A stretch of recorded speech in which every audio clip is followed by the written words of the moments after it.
Howdy, all you delicious people! I am here today to review Big Hero 6, a movie that feels a lot of like The Wild Robot, but then also it's to feel like Ben 10 if Ben 10 was a group instead of an individual person. So, Big Hero 6 is a movie that slathers you with technology, but then also slathers you with death. Because we come to find in this film that both Hiro and Tanahashi are to have parents who had died, and they're left to their aunt. Seems very familiar to a Spider-Man kind of story. And we, of course, would go on and have Tanahashi, who is telling Hiro that he needs to go on and live up to his fullest potential and go to this nerd school with all these nerds that are to go on and have names that really don't matter, like Hiro being named Hiro in this movie. And right after we get to a point where Hiro is to live up to his full potential, we come to find that Tanahashi is to die, but not alone. But if anything, Hiro is not focused on that other guy's death. He's just caring about his own brother. So, he doesn't want to seek revenge upon anyone else's death besides his brother's death. So, that's just strange to me. So, because that's all he cared about. So, Hiro goes on to inevitably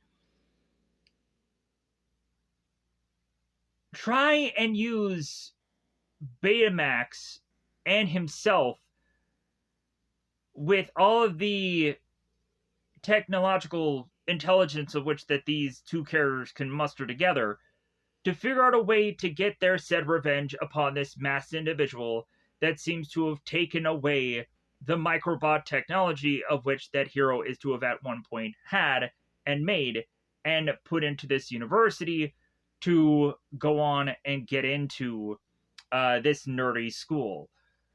So, because they have stolen this technology, Hiro is to be adamant about trying to get it back. So, Hiro then goes on to eventually seek out his nerdy friends, and eventually every single one of them becomes superheroes themselves in their own rights, by having their own technology to be turned into suits, and then go on and face off against this threat, of which that doesn't really have much of a name. He's just to be called Masked Men through a good chunk of this movie. But if I am to go on and Google it, it says yokai, whatever that means. So, we'd come to find Hiro eventually building his way literally through this film. Like, we can't, spare any kind of technological, how is he going to go on and put armor on this person or make a suit out of this guy or whatever. So, Hiro eventually does go on and face off against Masked Man, and with Hiro going to be so consumed on revenge, we eventually would come to find that he is to need to come to some morally better place of, like, well, hey, you can't just go on and death people because we've already had so much of that already. Like, it's time for us to go on and figure out a way to keep people alive and have them either be redeemed or think about what they did through their own prison of time out. So, because they have to think about what they did. They have to realize how wrong it was. So, and what probably would have even been better is even to have gone on into the Batman Begins thing, where it's like, well, hey, I don't have to save you either. That would have been better. Like the whole, like, I'm not going to kill you, but I'm not going to save you either. That would have been better. But anyways, so we make our way into Big Hero 6, and we have a movie that I think is quite fun. We have Baymax that is kind of delivering these laughs where he's to go on and kind of be this very drunk character. He's to go on and really be a character that they focus like a hefty amount on for a long stretch of time to deliver these jokes that are just like, okay, like, great that you've invested so much time in this character that is to just tape up his arms and have these little holes and like, yeah, we have to go through this whole really stretch of joke to get the laugh, right? So I will go on and say this for this movie. Big Hero 6, I don't think is exactly aged well, but I think that it is a unique of enough movie to go on and give you the rationale for taking the time to check this movie out. I think that this movie could ultimately be graded as fun, and I could thumbs up this movie. Yeah, like, this movie goes on and focuses probably on the wrong things of a superhero film, like the building up of certain characters, but also the lesser care of who these characters really are. Like, it feels like a fusion between Iron Man and Spider-Man, and like inevitably there is to be probably not a good enough payoff by the end of this film, to where we come to find that Hero just has to go on and just do this other mission that really has nothing to do with his revenge, or going on and really focusing on the masked man by the end of this, that there ends up just becoming this other thing that he needs to do that just kind of feels like the Ant-Man films, where eventually Ant-Man had to go on and inevitably find the mother of the woman he loves, who is to have been the Wasp character. We have to find the original Wasp character trapped in the quantum realm, or whatever, or the quantum verse, whatever that weird goofy area is, that is to put place in this film. So with that said, yeah, I did enjoy this movie, but yeah, I could just also go on and say that it hasn't exactly aged very well. So with that said, at least I enjoyed it. At least I can go on and say that justifiably you could still watch this film. It may not hit well for everybody, but if anything, it's just a thing that hit me enough to want to justify its reviewal. So, with that said, I think this movie is still available on Disney Plus. If for whatever reason you guys are to not want a Disney Plus subscription, because maybe you'll come to find out that all their people are getting placed by AIs or some other nonsense, then more than likely there is a number of bootlegish like options that you can go on and find through a Google Play Store or a mobile device usage. I would go on and recommend apps like Manic Plus, MANNIC Plus, or also you can go on and find a Movie Box 3. The title won't say Movie Box 3, but ultimately the logo will. Those are going to go on and have you be able to find a number of movies for absolutely free, even new releases that are to be in theaters. You can go and watch a bootleg version of a newer released film and be able to go on and watch that for absolutely free without any kind of subscription of any kind. You could be watching Mortal Kombat 2 probably somewhere within some bootlegish app at your home for absolutely free, because that's a new released movie that's going on right now. And at some point I'm kind of tempted to cover that movie, but I'm not quite sure if I should. But it is kind of tempting though. So I'm like, yeah, like that, like Johnny Cage character, that looks quite fun. Like, I remember the original Mortal Kombat films, and like he was a really fun character, so I'm kind of tempted. More than likely I may just go on and probably try to squeak that in today where I can talk about it. But yeah, we'll see. So, because really I go on and I try to plan these things out, and then it just doesn't work out. It just doesn't happen. So, with that said, let's go on and let's say that it's about that time yet again to go into spoiler time. Spoiler time. It's about that time again to spoil this movie. I'm going to go into every nitty-gritty details of this movie, as I've completely forgotten even how to do my own dance that I go on and do in every one of these videos. I'm going to go in through the character list because this is an animated thing. And I'm going to try as best as I can to rattle off what all happens in this film and go through scene for scene, blow for blow.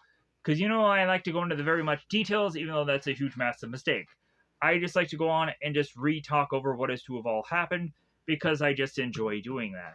I know it's probably not the best idea, plus it seems that movies or reviews are being cracked down upon because how they are going on and doing that. But I don't really care anyways, because feasibly I could just be like, well, hey, I'm not showing any much of besides this, like, which is to be its own kind of original image. I'm not really going on and creating anything that is to be of a reaction of any kind that shows actual clips of the actual film, because if anything, that's where channels go to die. Anyways, so, but I get it. People just love those things, but inevitably, like, reactions are going to die at some point. They really are. If they weren't already to be a lucrative thing that everybody tends to do, eventually they'll all get killed off because they're making too much money. Anyways, so, with that said, it's about that time to get into spoilers. So, spoilers, everybody. The beginning of this takes part of another scenery location shot of a made-up place that no one should care about. We go in further to this setting to show the port of San Francisco. We get an amalgamation of two different areas. So, we go on have this eventual dark alley to be focused on as we push from this lighting to then this dark alley to eventually come to find that these two small bots, like the size of maybe up to your knee of size, are fighting against one another. Which names of which escape me in all brutal honesty, besides the little Yama robot thing that is to be basically of a name of another individual character. So, we come to find that within this fight, like, it seems that the pink bot is getting advantage, and then little Yama comes through with this blade and starts slicing up the pink bot. We have this woman that comes in that is to mention the winner, who is to be Yama here. And so now we, of course, have Yama, who is shouting out, like, okay, who's going to be the next one to face off against my little Yama robot? All of a sudden, out of nowhere, we have a kid that steps up, like, all right, I'll go on and I'll be the one that is to face off against little Yama with my little small bot here that looks like it's like... It looks like a bunch of really just tiny clones that are all just connected together. It just doesn't make any rhyme or reason of sense. So, we have the woman that is going on and taking bets that it's like, hey, beat it, kid. Like, if anything, you have to pay to play here. And so the kid's like, well, hey, I have this money. Like, is this money any good? Like, this just feels to me like White Man Can't Jump, where we have the guy that obviously looks like he should not have any basketball skill, but then he turns around and he ends up just schooling everybody with like, oh yeah, I'm really good at this. So this is like a ringer situation. So we come to find that Hiro is to have his money to be taken, and then Yama's like, dude, I'm going to just so easily beat you, Zero. So the two of them fight, and Yama is to just weirdly crack his neck to where Hiro is going to like, like, he's to pretend to crack his neck. So they face off, and so quickly does this little Yama beat what is to be Hiro's bot, and it falls to pieces. Hiro is to be like, oh no, and then Yama's like, oh, okay, well, yeah, you're gonna be a loser, of course you lost. So Hiro goes on and throws a bigger stack of cash to where Yama's like, okay, yeah, I'm interested in beating you again. Okay, let's try this again. So the next time around, all of a sudden, Hero goes on and has his bot all just magnetically like reconnect back together, and then all of a sudden, we then have Hero that changes his like dumbfounded like, hey, like I don't know what I'm doing, to like, oh yeah, I know what I'm doing, like blah blah blah, blah. Like this is so easy for me. So Hero completely changes his demeanor and cleans house with Yama.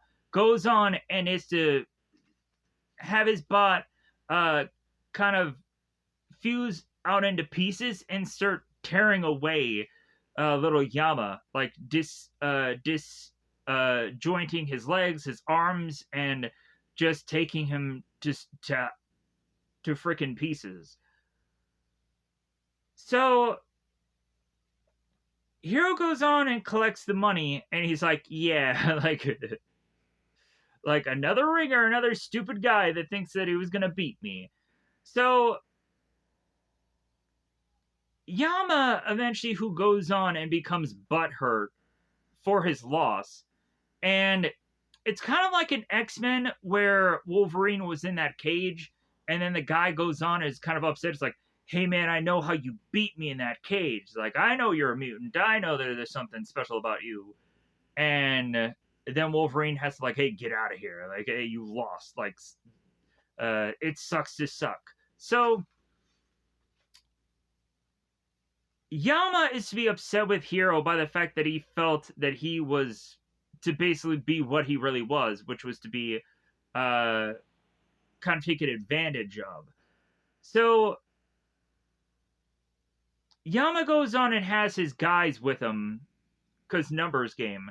And so like Yama is turning to his guys are like, okay, teach him a lesson, beat him up. So here's where Tanahashi comes in, like, hey, get on, like, come on, like, and Hero's like, great timing. So Yama is to go on and grab Hero's bot as a consolation prize, and he's grabbing onto it. And all of a sudden, the Hero bot goes on and turns from yellow smiling face to then red face, like he did in the bout. And Yama gets attacked in the face. So as Hero and Tanahashi drive off here, Hero goes on and is to collect his bot as it goes on and gets attracted back to him. And so here's where Tanahashi mentions about how Hero had graduated when he was 13, and that if anything,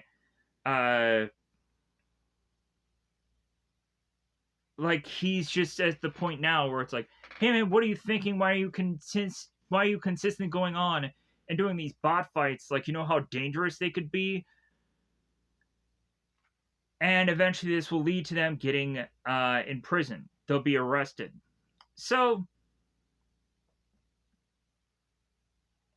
because they'll mention about how illegal bot fighting is.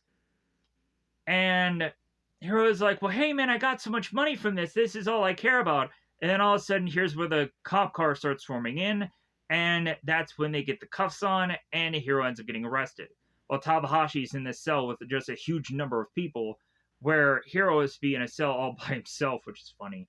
So, Tanahashi and Hero make their way out of the jail cell as I guess their aunt had bailed them out. Their aunt goes on and hugs them and asks them if they're okay, and then goes on to just see how much of a knuckleheads they were. And so we go on to have Aunt Cass, who's going on and being like the normal traditional parent, even though she's technically an aunt, like saying how like, hey man, for 10 years I had to raise you, and like I had to like put my whole life and everything on the line for you, and blah, blah, blah. So even to the point to where eventually on cast to even mention about how she had to close the store up early to deal with to deal with both these guys in prison here. So Aunt Cass goes into her bakery and she's saying how these kids are going on and stressing her out so badly that she's going on and grabbing a donut and eating it, and how she mentions how great it is. So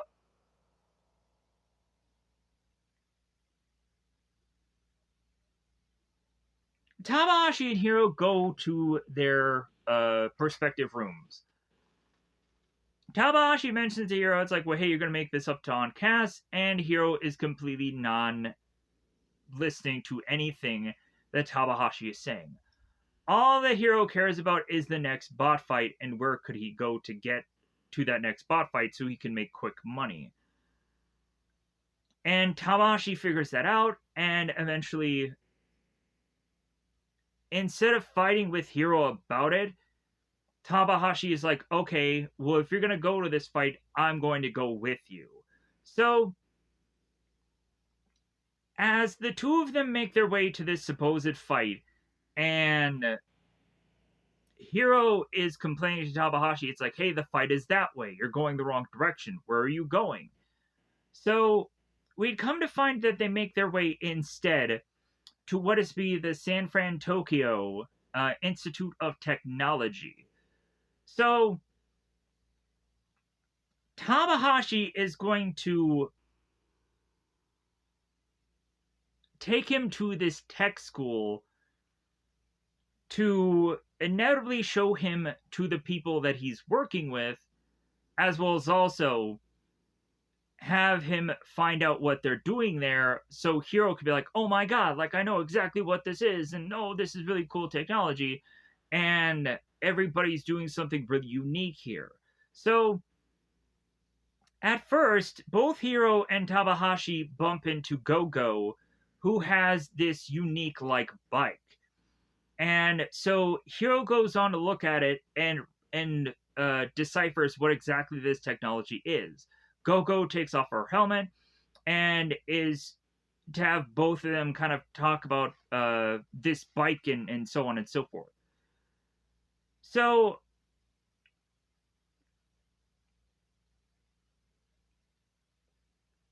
Go-Go mentions about how, like, yeah, this bike is fast, but not fast enough, so she throws one of the wheels off to the side.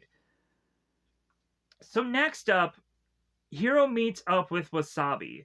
Wasabi eventually is to kind of be OCD when it comes down to his tools being in a very certain place, and then somebody grabs one of the tools away from him, which bothers him.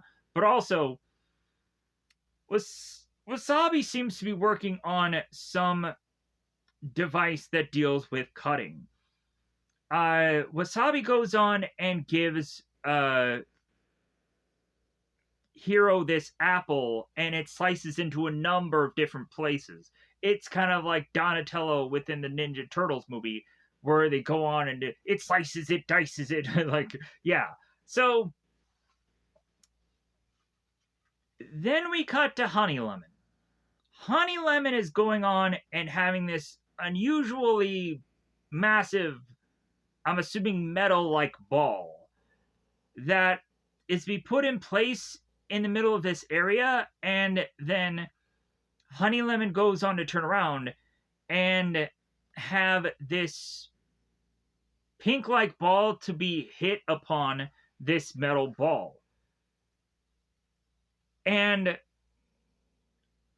once Honey Lemon goes on to puncture this then pink ball, all of a sudden there ends up getting this huge pink burst of dust or gas that comes off of it. So, Honey Lemon mentions about how this is a chemical metal embrittlement, whatever that means. So, like, yeah, a lot of this is technological stuff that basically is to be by me to be over my head. So immediately I'm to go on and try to figure out a way to break this down, but inevitably it also is to be like, what the is any of this? Why is it important? Why should I care? And that is the real problem with this film at some certain points, where they're to do fun, cool-looking things, but also I'm just to be like, what the heck are they even doing? Why is there time invested in me needing to learn this? Great. So, next up, we then go on and have Hiro meet up with Fred. Fred is to be wearing this lizard like costume, and he's to be a sign twirler. Twirler? Yeah. So Fred is to go on and seemingly not be a part of this school, but if anything, he's to be the school mascot. So Fred, it seems, is to be the one that gives names off to everybody, and Wasabi seems to be the only one that is kind of upset by it, as he is going like, well, yeah, I spilled wasabi on my shirt one time. So yeah, so it seems that Fred is very fascinated by becoming a lizard, and Fred is to hope that one of these science geeks are to go on and figure out how he can become one, or become a monster or something of some kind. So he's going on and hoping that these guys can come up with some technology that could just be fun for him, like an invisible sandwich or any kind of other things. So while that is just consistently going on in the background, we have to focus on eventually Hiro and Tabahashi making their way to what Tabahashi has been working on. So as Hiro makes his way to find out what Tabahashi is doing, Tabahashi goes on and slaps some duct tape onto Hiro, as Hiro doesn't exactly know what is going on here. Because if anything, Hiro is looking at Tabahashi, it's like, hey man, you have duct tape, is that what you invented? And it's the kind of the joke of like, well, yeah, like, I created duct tape, I'm gonna go on and slap it on your arm and hurt you, and then you'll figure out what really is to be the thing that I did invent. So,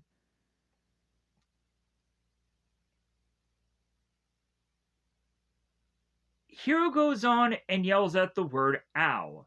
All of a sudden, that activates Betamax, and Betamax comes out, and Tabahashi mentions that this has been what he's been working on. So it's strange how when Betamax just kind of comes out the way he does, because he always has to go on and either knock shit down, or he has to go on and move things out of the way and then kind of trudge his way to get to you, which is kind of funny. So Betamax starts off with the normal, like, I am Betamax, like, your personal healthcare companion. I was alerted to your need for medical attention when you say ow. Yeah, so the robot goes on to say, from a scale from 1 to 10, how bad is your pain scale? And, like, that is to be like the traditional, like, when you go to a doctor's office, they go on and they ask the same thing, like, how bad are you in pain right now? Because they eventually want to figure it out, of how important or how quickly they should go on and have your care really be. So we have here that goes on and mentions about, like, well, is this physical or emotional pain? And that kind of leads into the eventual movie, where we come to find that Hiro has more emotional pain than physical pain. So it's kind of funny. So the way of which, once Betamax starts to scan Hiro's character, eventually he goes on to find the burn or the abrasion or whatever upon Hiro's arm, and so he goes on to try to figure out a way of solution of curing it by this thing called bacitracin. But then we have Hiro that goes on of like, well, hey, well, maybe I'm allergic to bacitracin, and Betamax says, no, you don't have an allergy to bacitracin. If anything, you have an allergy to peanuts. And Hiro's like, wow, this thing's actually really good. And so Tamahashi goes on to explain about how on the chest of this thing that there is to be this chip that is eventually be what brings this robot really to life. So this will kind of play into the movie very well, specifically either by the end of the film, but also when Hiro is to want to go on and figure out ways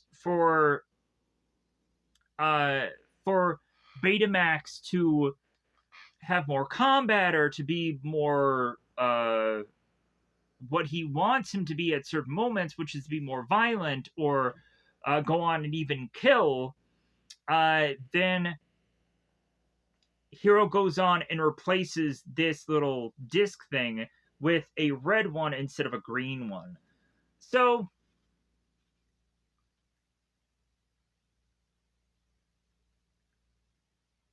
we have Hiro that goes on to inspect Betamax a lot closer. Goes on to look at the body of it. Goes on to shove his face inside of it. Uh, like it's funny how he goes on and how he basically says that this thing is like basically a marshmallow, because that's what it kind of looks like. Plus, also, it's to really just be a character that looks like the Michelin Man in so many ways, or like a Stay Puft Marshmallow Man. It's kind of like this weird, kind of like very like overwhelmingly character you see here, but also it's to be a character that really is to try in a lot of ways just be like cute and huggably soft or whatever. Hence why it's going to be like, yeah, I'm so huggable. Like as if this is like almost like Frosty the Snowman in some ways. Where he's gonna tell you happy birthday. Yeah, that's kind of this character. So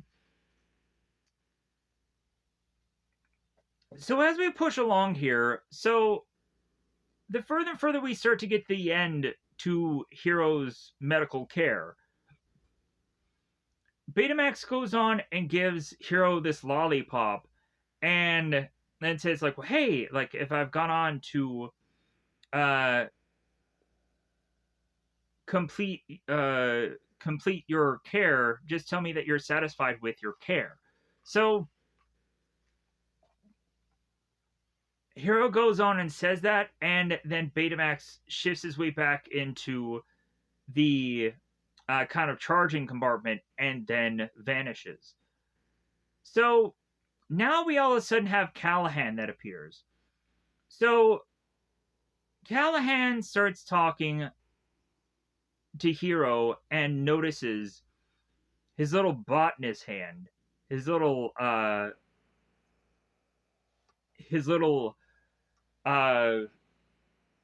thing of technology, where we come to find out that Callahan himself had invented pieces of things of which that uh we'd go on to have Hiro, who is to have used them to be putting together this bot of.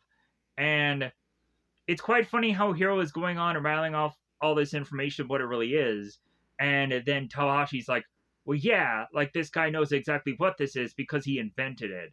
And then like, oh, okay. So here's where Hiro figures out who this guy is, and it's like, oh, okay, all right. So Callahan goes on to eventually kind of mocking Hiro, and but like, oh yeah, like I knew a family member who would go on and do some bot fighting. Like, oh, is that what you're gonna go on and what you're really gonna do with your life? Like, okay, like, so like winning must become easy for you because of all this technology that you have.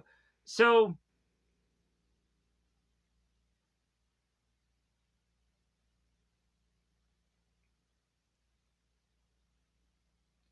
they nice to meet one another, and then they leave.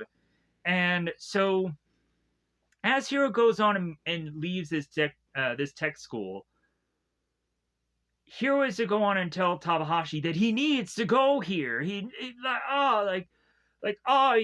just gonna explode with all the there's the brain coming that he's doing right now. So just I know that this is probably for a movie for a certain audience, and I'm going on and getting really, really adultish, but I don't really care. So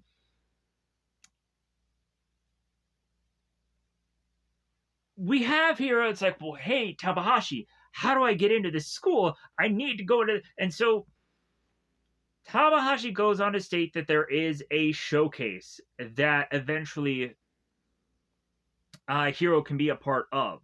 So Hiro goes on and slaps this paper of this showcase and staples it down to his wall. And then it's to go on and be like, yeah, I'm going to put pen to paper and I'm going to figure out some strategy to figure out like what I'm going to do. I'm going to have so many examples. I'm going to have so many things that I'm going to figure out and I'm going to wow these people. So Hiro goes on and cracks his fingers and then sharpens his pencil. And immediately once he puts pen to paper, he's like, I have no ideas. So Tamahashi mentions about how Hiro is washed up at 14, and so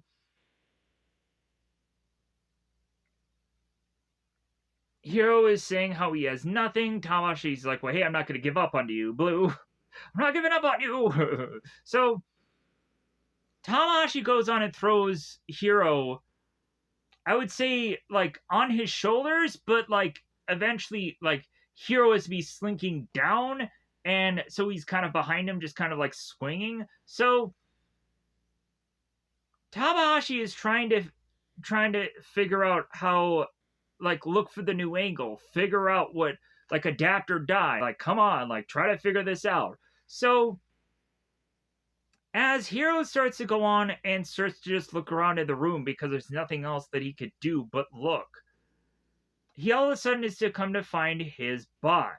And is like, wait a minute, maybe I can go on and maybe I could really do something with this bot and make it better and make it more impactful of like a technology that can go on and like change the world just via these microbots. So now we get this whole huge montage that really doesn't mean much of anything besides like them just going on and eventually having all these garbage cans that are to be filled with all these microbot things, and we're just like, okay, what does this even mean? So they go to this showcase, and inevitably there is just a bunch of sciencey stuff here. There's like somebody in like a water tank that is just like using an exercise bike or something with it. It's strange. So we have Hiro and Tamahashi that are getting these garbage cans, and following up is to be the rest of the other nerdy school kids that are also bringing in all these garbage cans. So, if anything, like the dialogue that is to follow is to just be something that is to be just kind of just so strange. So, we would go on to really have all the people ask him like, hey, like, how are you doing? Like, are you tense? Are you nervous? Like, they're going on, they're asking Hiro this. So the group goes on and talks about how when they get nervous, that they may need deodorant or a breath mint, or Fred goes on and mentions about how he goes on, he recycles his underwear, he puts it inside out and upside down and all kinds of other things, because he needs to do it in 4 different ways so that way he can really just continue to just recycle his underwear till it's completely ruined. Even though he's a rich guy in a mansion somewhere, like this guy is to go on and just do weird things with his underwear. It's strange. So again, if I haven't mentioned that already, I'm probably reiterating it right now. So before Hiro goes on to do his thing, they take a selfie. And that selfie never comes back around again for Hiro to look at him like, ah, yeah, friends and my brother and what, like they don't like they take the selfie and there's never a re-reference to it. But like I think that is to be fairly smart that they did do this selfie, because like when you think about it, there's a good number of people that goes on and likes to take pictures of everything. Like, I'm surprised that there isn't a superhero movie going on right now, like, kind of like Batgirl should have been this, where Batgirl is going on and beating up folks and then taking selfies or doing live streams of her beating up people. Uh, that would probably be the equivalent of like what is to be the new age of Spider-Man, where Spider-Man would go on and he would be taking all these pictures. You would think nowadays Spider-Man should be live streaming all of his battles. That should be like the new thing. But also like how could Spider-Man be able to like to save his IP or to save his IP to not be outed by somebody, to not have somebody hack into him and figure out who he is. Uh, there should be kind of some email address or something that is attached. So like, if anything, maybe he would have to live stream, but it would have to be part of like the Daily Planet or someplace local to where that would make a lot of sense. If this is something that really is going on in a Spider-Man book and I have no knowledge of it, then I think there is probably a brief time where that probably has happened. When Spider-Man has had different kind of suits briefly in comic books, if I'm correct about any of that. Anyways, so as Hiro and Tamahashi had their own moment together, Hiro is going to say of how much he wants to go here, and Tamahashi is like, well, hey man, you got this. You just have to go up there and you have to just say words until you can. So Hiro goes on there, and it's like immediately we have the microphone crack because of course it does. So Tamahashi gets a little bit of difficulty getting the ball rolling, but eventually once he starts to get rolling, like there's no stopping him. Hiro goes on and eventually puts on this headband or this headgear, and then eventually starts talking about this microbot. There's not a whole lot of people really interested. So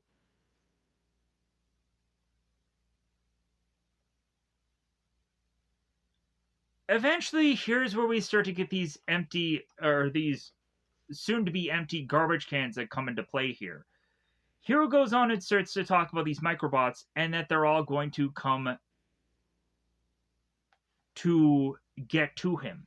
It's almost in a way like Ant-Man, about how Ant-Man can go on and talk to ants, but he's not an ant himself. So it's kind of like that. There's a whole thing in his helmet where he can go on and communicate to them telepathically and control them. It's kind of the same thing here. So these microbots are all making their way to Hiro, and then all the microbots start stacking in a form that is to be next to Hiro. Hiro is going to explain that his headband or headgear is to inevitably go on and could be controlling these bots and have them eventually go on to do whatever they want him to do, or do whatever he wants to have them do. Going on to eventually have him get into the shape of the hand, and he waves at everybody. So we have a guy named Cray, I believe is the character's name. Cray goes on to eventually be looking at this kind of headgear that looks like the headgear from the Ghostbusters movie, where they go on, they put the headgear onto Rick Moranis' character, and he talks about the giant moving floor or whatever. And then they come to find out that he has like a terror dog within inside of him because they just plop this helmet on his head. Anyways, so Cray starts making his way to Hiro to hear this presentation out. So the further and further Hiro explains this, they come to find out that these microbots can even carry his own weight, that eventually he can go on and get transferred throughout the whole entire room, and he starts to go on with these microbots to have him to be carried all around this area, going on and just kind of playing around with all the things that are to be around this this showcase or expo, and how all these different shapes that this thing could make, and inevitably to go on and have so many people the further and further this thing goes along, to just all fuse into this one area for how interesting this thing is, and for honestly how basically Hiro is dragging everybody from every part of this area into his location to see what's going on with this and how unique it is.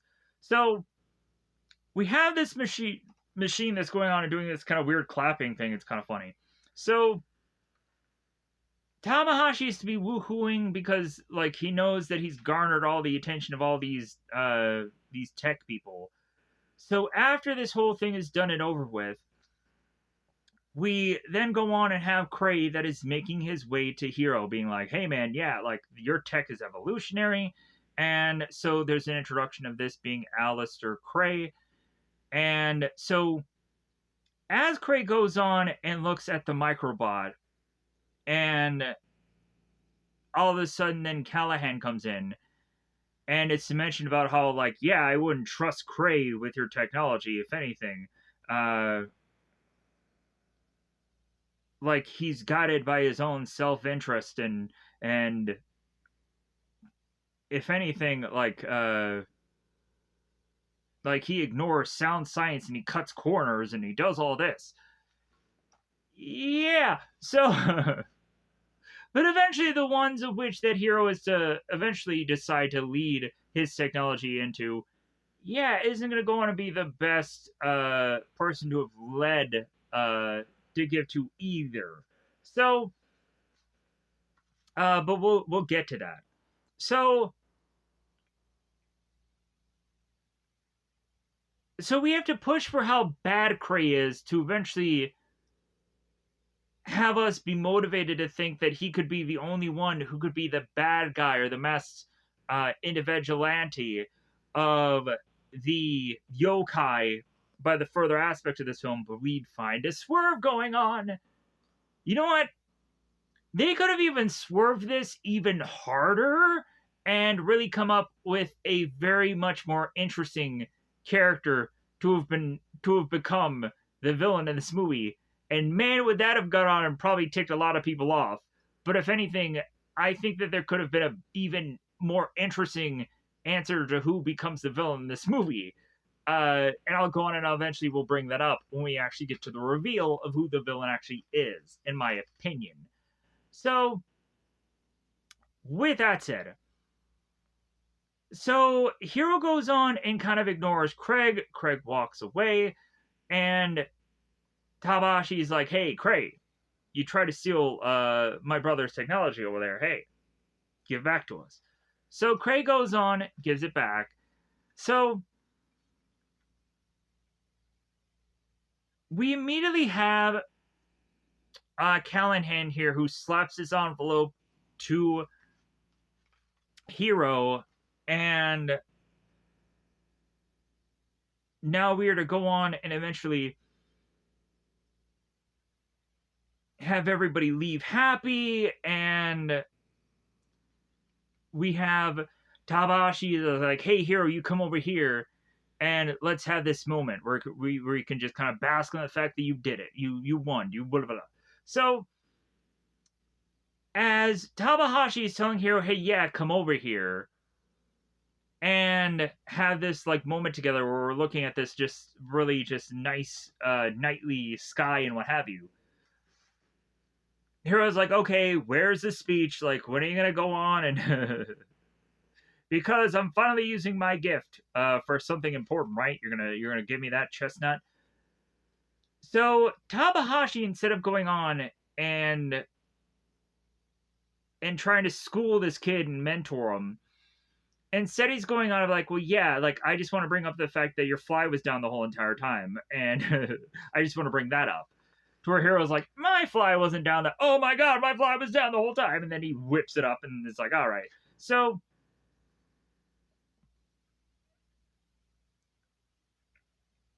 Tamahashi welcomes Hiro to the nerd school, and all of a sudden the next thing we come to find out is that the school is burning down. there is a huge amount of flames. We go on to have Tabahashi and Hiro making their way back to the school, like, hey, we need to act, we need to do something. They come to find out that Callahan is still back, or still like somewhere within this school, and Tabahashi needs to seek him out. So Tabahashi is to almost make his way back into the building. Hiro is to grab Tabahashi, like, no, you can't go. And Tabahashi's like, well, I must. Callahan's still in there. I need to find him and I need to get him out of there. Like, he's so vitally important to this whole school. Like, I need to rescue him. So Tabahashi goes back in there. His hat goes flying. And eventually we come to find the whole building explodes. Hiro goes thrusting back, falls to the ground, and realizes that his school, his brother, and his possible mentor of Callahan is to all be dead. So we'd have Hiro that goes on and does this funeral and mourns the loss of his brother. We'd go on to have these times where everybody's to be dressing formal and nice and eventually making their way to Aunt Cass's place, like all of Tabahashi's friends and all of Hiro's friends go on to eventually drink tea and are mourning the loss of Tabahashi. So now we cut to some time has passed, and Tabahashi is to, of course, still be gone, because I was trying to figure out a way to transition here. So Hiro is to just be on his own now. He is to be looking at his robot, and he is to just be sunk in his chair. So we now have Aunt Cass was going on and bringing up to Hiro. It's like, well, hey, yeah, like, you can still go on and enroll in this school if you want. I know there's been some weeks that have passed now, but if anything, they're still letting you enroll because, like, yeah, like, you might as well, right? Like, if anything, just kind of, like, there's probably enough time now. Like, you should probably just kind of pick up where you left off. And Hiro, it seems, is just really having a tough time doing that. So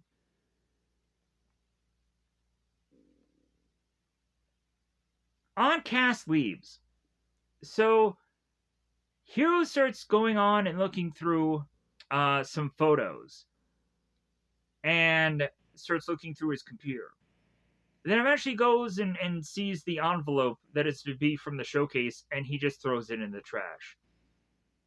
At some point, as Hiro is going on and mucking around, eventually he drops something on his foot where he owls himself. All of a sudden, Betamax comes thrusting out of the woodwork and starts to crash into books and starts to make his way to Hiro to see what the problem could be. As he goes on to explain yet again, I am Betamax, your personal healthcare companion. What seems to be the issue? So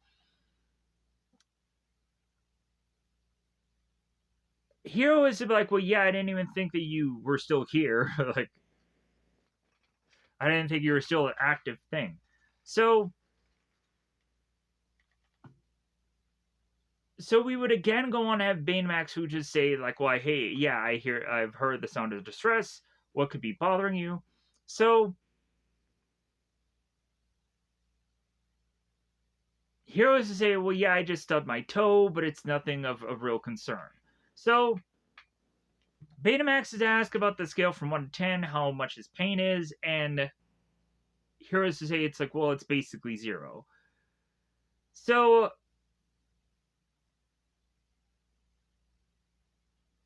Betamax goes on to specifically touch the area, and then eventually this will lead Hiro to fall in between his bed and his dresser, and eventually a number of things will start to fall on him and smack him, and eventually Betamax will continue as like, how bad is your pain? How bad is your pain? How bad is your pain? So as a number of these things continue to fall on Betamax, or to fall on Hiro, eventually Hiro goes on to state how he doesn't have any pain whatsoever. And so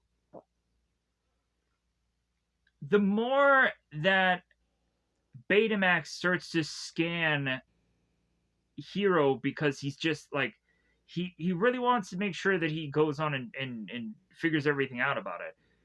So Betamax goes on to say about like, well, yeah, I know what you are going through. You're going through a thing called puberty. Because he's to talk about mood swings and adolescence. So all of a sudden, Betamax is to start to talk about puberty, about how, like, yeah, Hero will start to grow hair on his chin and all kinds of places, and it starts going through puberty, which I guess is very comic relief here. So at this point, Hero is thrusting Betamax back in his housing chamber, his charging station. Basically, at this point, like, Hero does not want to go on and deal with this right now, so he's just trying to like figure out how to push this thing back to where once it came.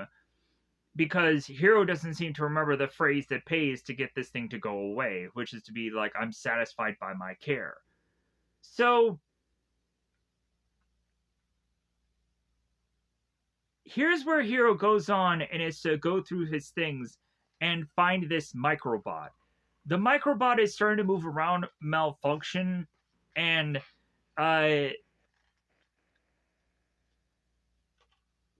so Hero is going on and realizing that, okay, this microbot is malfunctioning because it's trying to find its other microbots to connect itself with, but that doesn't make any sense, because if anything, like, it shouldn't, because there aren't any other microbots.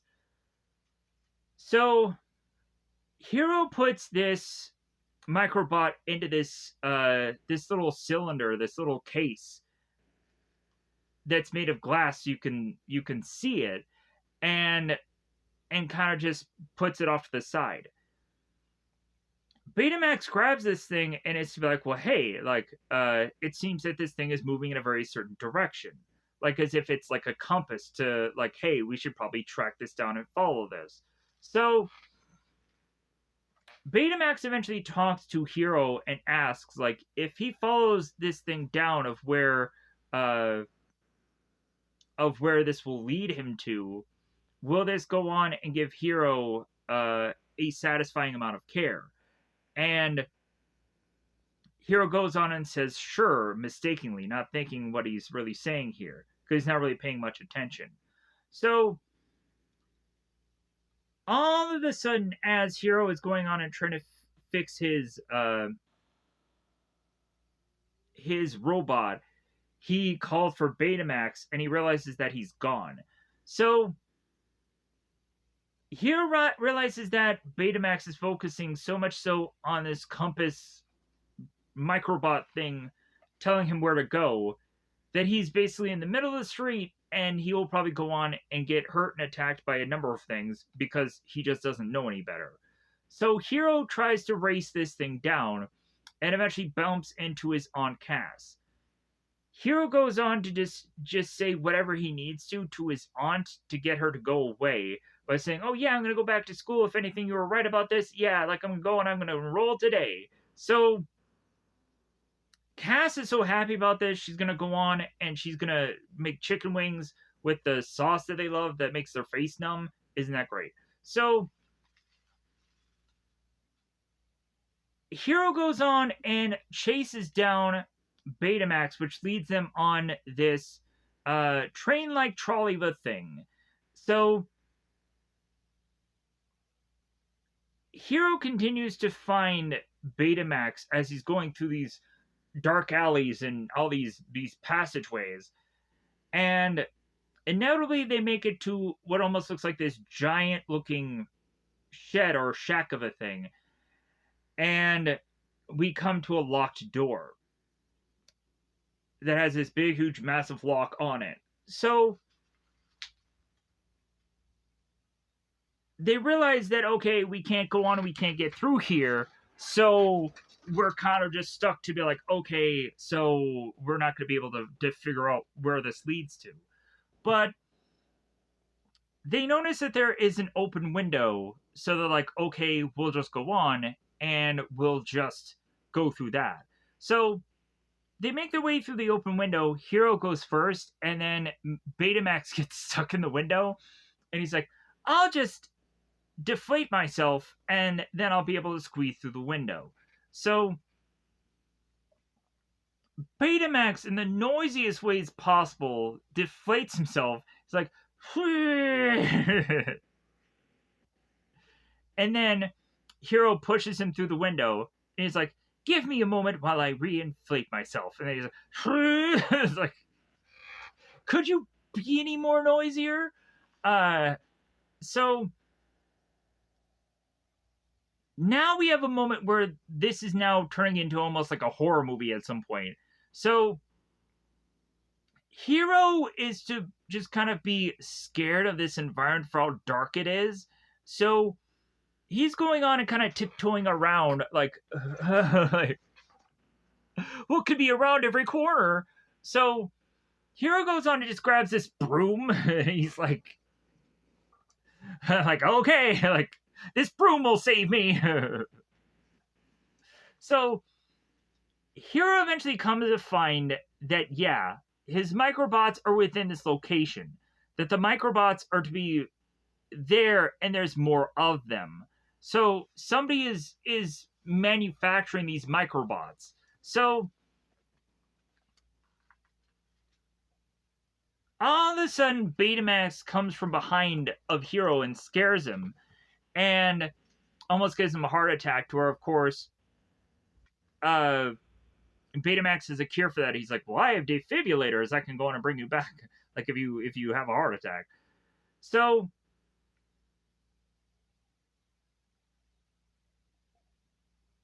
all of a sudden, at one point, the yokai is to be with all of the microbots and are to eventually go after both Hero and Betamax. They go on and they start chasing after him, and as Betamax starts running away from them, like, Betamax is like, well, I am not fast. It's like, well, yeah, we get it. So Hero goes on and grabs Betamax, starts slinging him, and so they're going through all these places to try to get away from these people, or to get away from the microbots, and so Betamax is like squishing himself through this one narrow of like hallway. He goes underneath these vents to kind of crawl around with Hero to get out there. We get to the point where there's like the like both of them fall over. We have a Hero that kind of pushes Betamax's hand, that is probably the thumbnail, but then again, also, I've adjusted thumbnails like 30 different times, so eventually whatever is to be probably said to be the thumbnail will probably inevitably get changed, because that's what always happens with all these. That I go on and I say, oh yeah, I'm going to definitively have this as the thumbnail, and then it changes, because eventually I figure out, like, ooh, there's a more attractive image here, or I could do this here, but inevitably I think that this is a good enough thumbnail image. I don't think that this video might exactly do well, so I'm just going to push to hope that it does, because I just hope it will, because then it'll justify me reviewing it. Plus, also, things are going as well as I hoped, but then also, like, there's only a such much short shelf life of a 300 viewed thing. When eventually it just kind of trickles in views every once in a while, still, it's doing well, but eventually at some point I need to go on and make a more impactful video at some point soon. Or otherwise, yeah, like, I'm just going to be, like, stuck with, like, okay, that was great that happened once, but it's not going to really benefit me long term if there's nothing to rebound from that. Anyways, so Yokai comes in with all of his microbots to chase away both Hero and Betamax. So they thrust their way out this window to eventually have Betamax kind of cushion Hero's fall here. So both Hero and Betamax make their way to this police station, where Hero goes on to explain what all he had just seen, as if anyone's really going to believe him, because of course they won't. And Betamax, god dang it, Hero will go on to explain to this officer, this desk officer, like how this microbot had led him to this lair and led them to this guy that is to go on and kind of use his microbots. And the police officer goes on and say, like, well, hey, have you gone on to like report this thing stolen? He's like, no, I didn't think about it, but because I thought it was all lost in some fire, but now like I'm finding out different. So the cop is to eventually be no help to Hero, as we also go on and have Betamax, who is inflating his arms and finding out that there's holes within his arms, so he's taping them up in the slowest way possible, just to be funny here, just to bring comedy. So inevitably,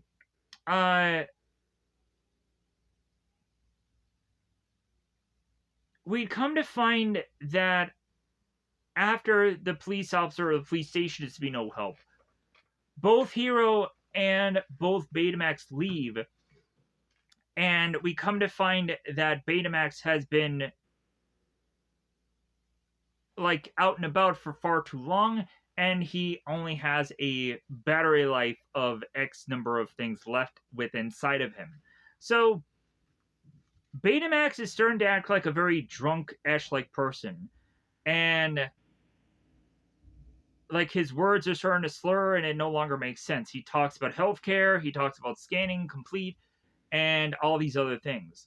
So it doesn't go on to really make a whole lot of sense. So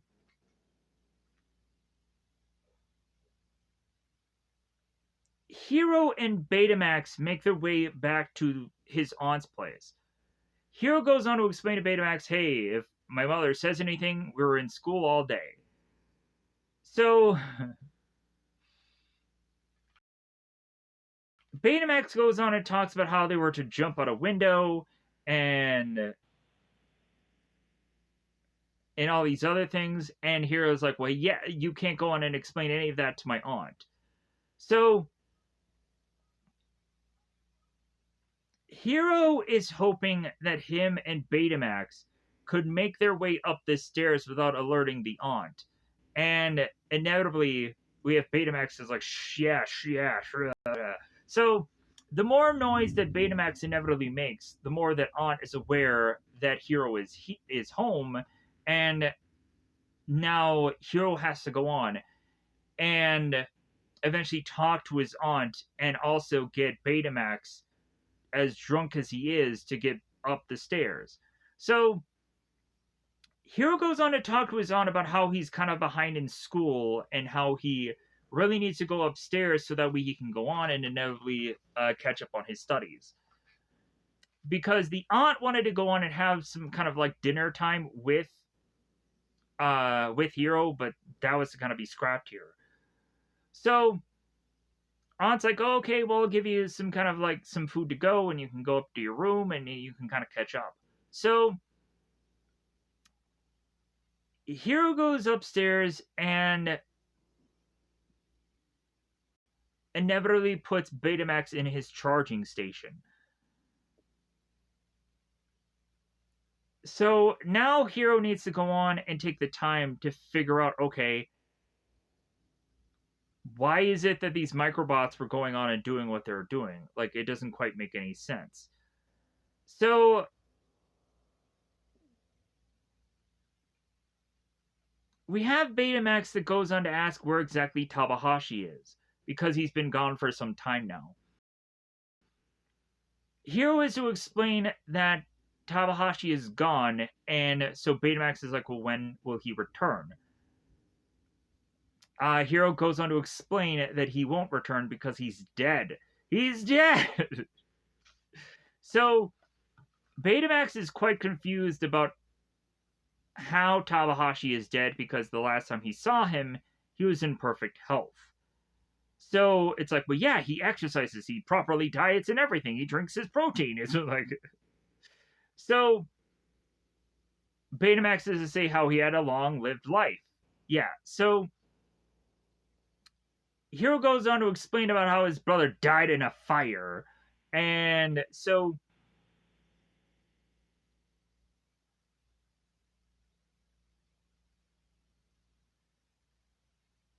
plus also Betamax is to say to Hiro how Takahashi isn't really gone. And Hiro chimes in, it's like, well, yeah, I get it that everybody just says that Takahashi isn't really gone.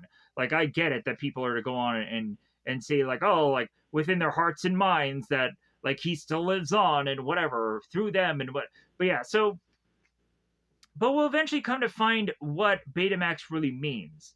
That if anything, Betamax has actual footage of Takahashi leading up to the times of which that he had last like had Betamax meet up with Takahashi consistently, and how he never gave up on Betamax until he absolutely worked perfectly.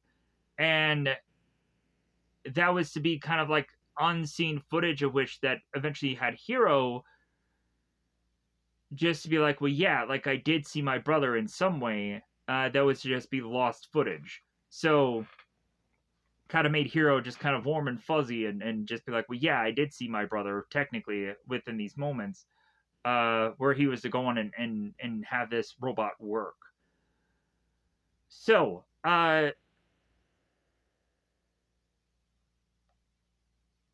so inevitably, as Betamax talks to Hiro and realizes that he's hurt in a different way, to where he is to be just grieved and saddened and depressed and what have you because of the loss of his brother, Betamax realizes that Hiro is to be technically his patient to try to figure out how to help him and try to figure out how to uh, eventually kind of curve a way of which uh, to get him in a better mood. So Betamax goes on and siphons off through the computer to figure out uh, like any technology or technological. He goes on to fuse into the computer to try to get in for any information about how to get Hiro into a better mood. And immediately we would go on to have Betamax that is to be calling all of Hiro's friends, and Hiro's like, no, don't do any of that. Don't contact any of them. And shortly thereafter that, Betamax starts to hug Hiro because that's what he thinks that he needs.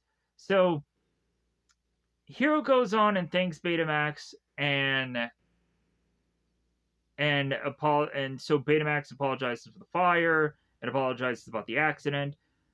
But then all of a sudden, Hiro goes on and be like, yeah, accident, yeah. So Hiro goes on to make his way back to the microbot. He touches it and is like at the showcase. So like he starts talking about the showcase, the guy in the mask, and how the guy in the mask had stole the microbots. Going on to realize that the guy in the mask must be responsible for his brother's death. So Hiro is to say to Betamax that they need to go on and that they need to get this guy. They need to capture him. So now we have both Betamax and we have Hiro that is sneaking around all while his aunt is petting this cat and eating popcorn and watching a movie or something. So now we have Hiro that goes on to scan Betamax's body, figuring out a way to armor him. So Hiro goes on to look at ways to armor up his Betamax, as well as also he starts watching karate or kung fu films to take these screenshots and eventually attach them into what is going to be Betamax's new programming. Betamax is to ask Hiro why he needs to go on and become a person that needs to learn kung fu. Is that going to make him a better healthcare unit? And Hiro goes on to say, it's like, well, yeah, like you need to defend me, right? Like you need to protect me, right? Like that's how you're going to become a better healthcare unit. So Hiro goes on and slaps armor all over Betamax, and the color isn't exactly popping, let's just say. So we also come to find that the chest armor makes his like stomach gigantic. So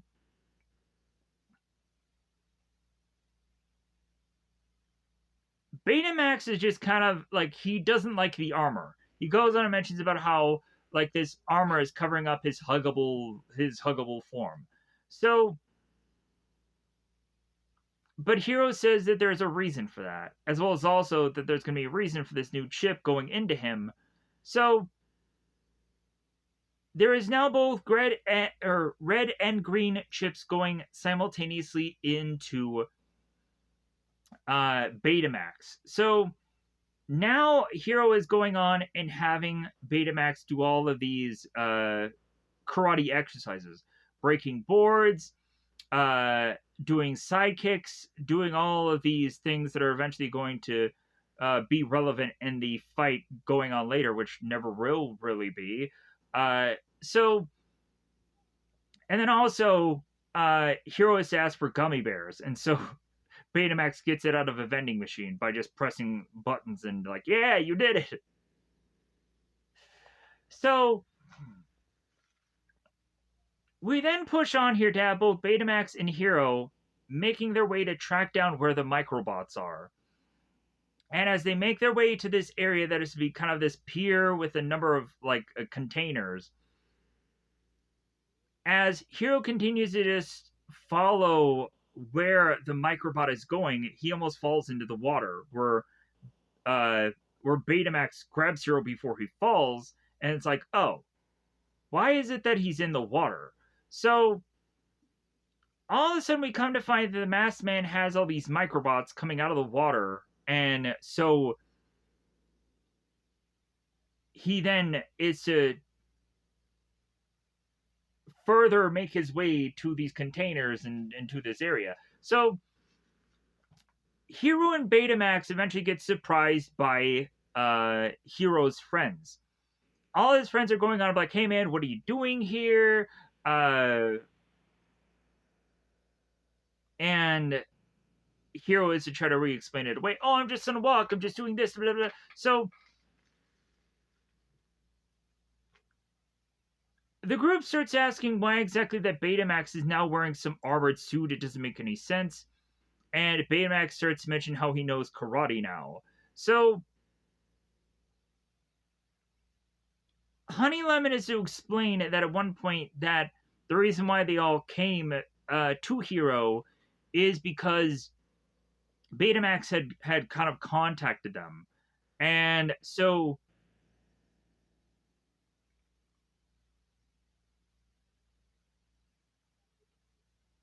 but as they continue to keep talking, all of a sudden, out of nowhere, we then have Masked Man that goes on with the microbots to start grabbing this container, chucking it up in the air, and starting to attack our people here.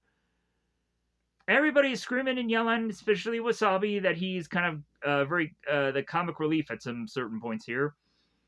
Betamax is to catch the container, and then eventually everybody is to start to get away, getting into this very tiny car that they all smush into. So Wasabi is to be the one driving, and he's a very cautious driver, which is kind of funny. And we have Go-Go that is consistently complaining to Wasabi, like, hey, you're on a chase now, you don't need to go on, you don't need to be leery of stop signs, and you don't need to have your blinker on to turn, and Like, and so we always tell me, it's like, well, hey, like, this is the law. I have to go on and I have to do this. So the further and further they're being chased by the masked man and the microbots. At one point, even Hiro is to have his car door come flying open and he almost falls out of the car. We'd go on to have Betamax grab Hiro before he falls and then puts him back into the car seat and tells him to buckle up, always buckle up. So the further along we go with this chase, inevitably we would come to find that within here, as I'm trying to figure out exactly how to wrap this up, this chase sequence. Inevitably, the characters in the car do go flying, and they do make their way into a thing of water. They all start to drown, so one by one, Betamax starts to free them from their watery death.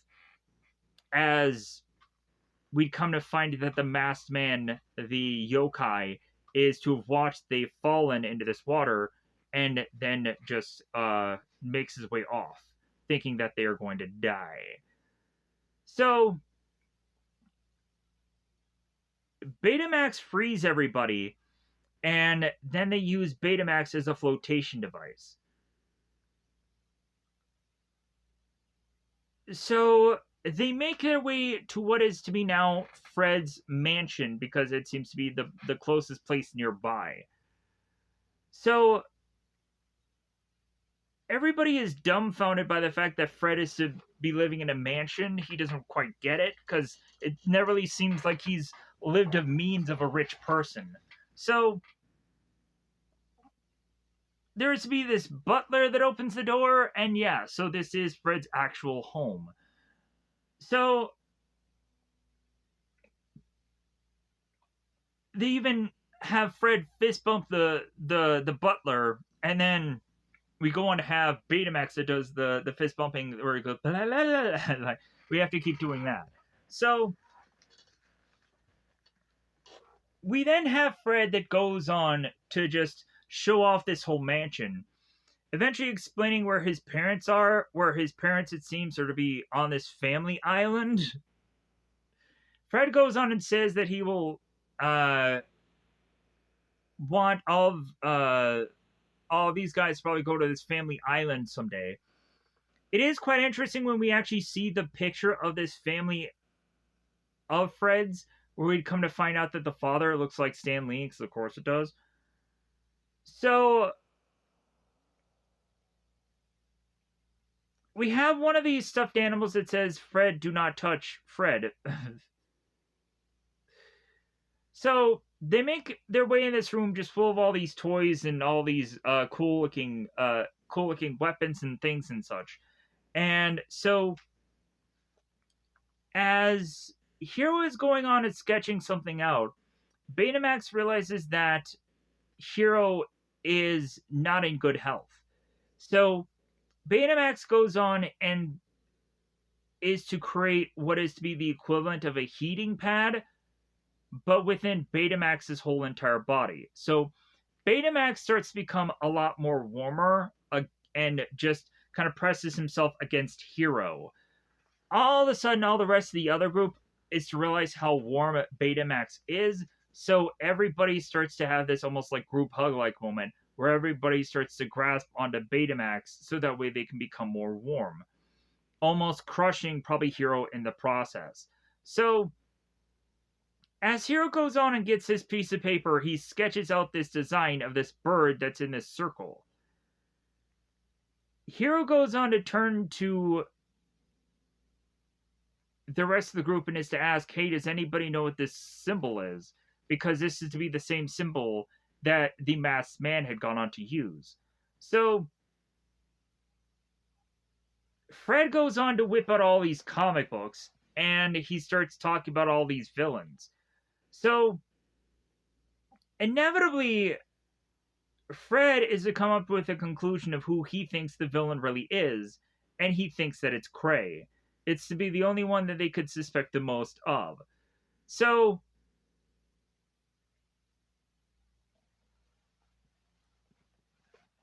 and also, they come to find that his bird logo is to be a thing that eventually is to get used. So they have to assume that it's him. So we then go on, and shortly after that, find that Betamax is to have scanned the masked man, and there's a way to figure out how to best figure out where he is in the world. That Betamax could figure out how to continue to scan this guy and figure out where he lives and who he is. So, because Betamax knows what his blood type is, he knows what everything is. So, as soon as Hiro finds it out, Hiro's like, "Oh, well, great! Like, then we could just track down where he is, right?" But it seems that Hiro needs to build a bigger sensor for Betamax to be able to track this thing down. So as he grabs this action figure, it's like, oh yeah, like Betamax needs a better sensor. So shortly thereafter that, we also need Hiro that's like, well, like we're really gonna go on and also we're gonna need some help. So they look at this picture of this group of heroes and they're all like thrusting their shoulders off to their hips and like, yeah, like let's all become superheroes. So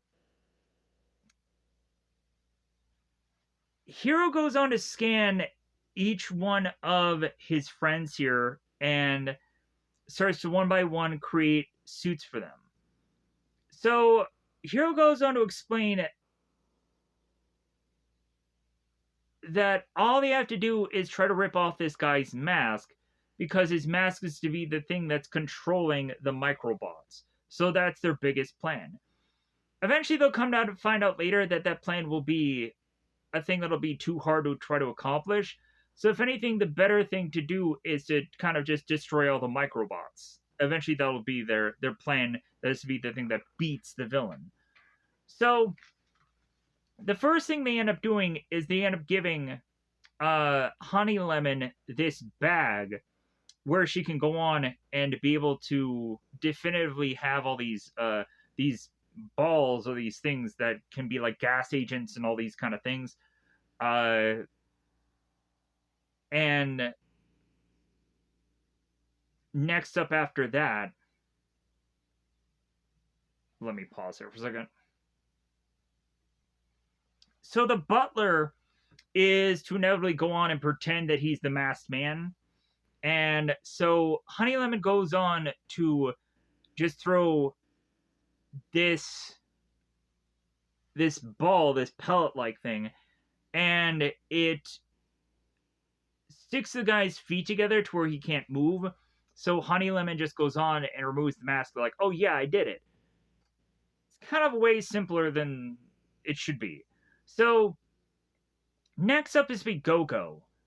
Go-Go needs to eventually become this speedster. So instead of her having a bike that makes her go fast, they go on and they attach wheels to her feet, and that is to be the thing that is going to make her really, really fast.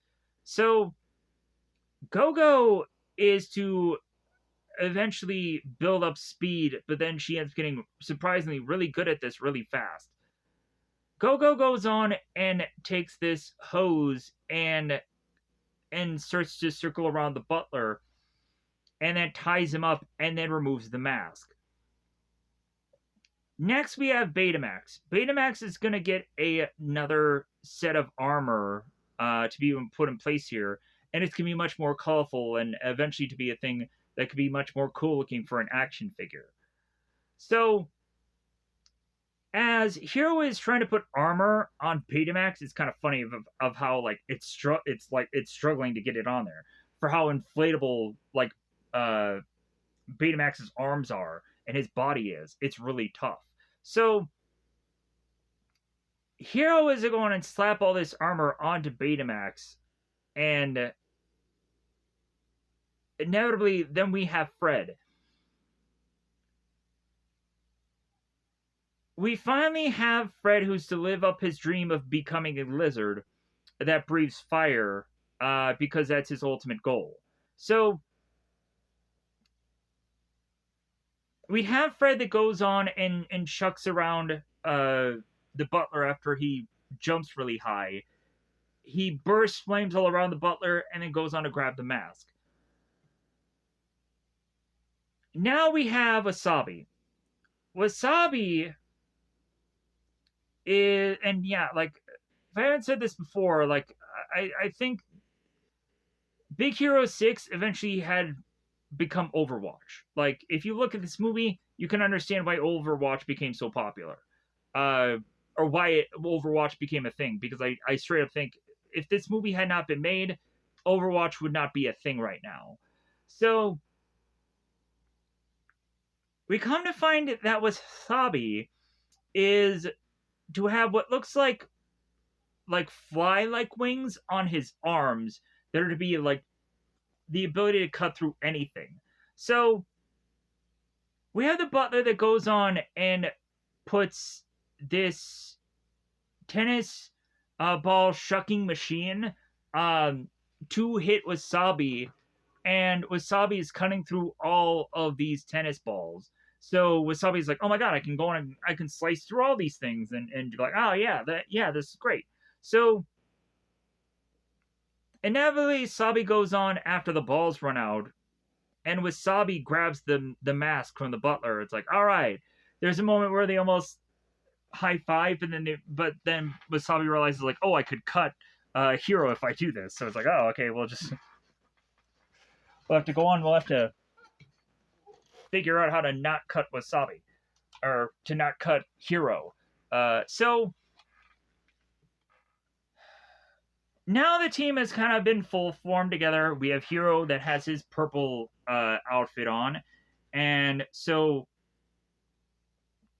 now the whole group ends up seeing Betamax in full armor, and so now they have to have the big thing to show here.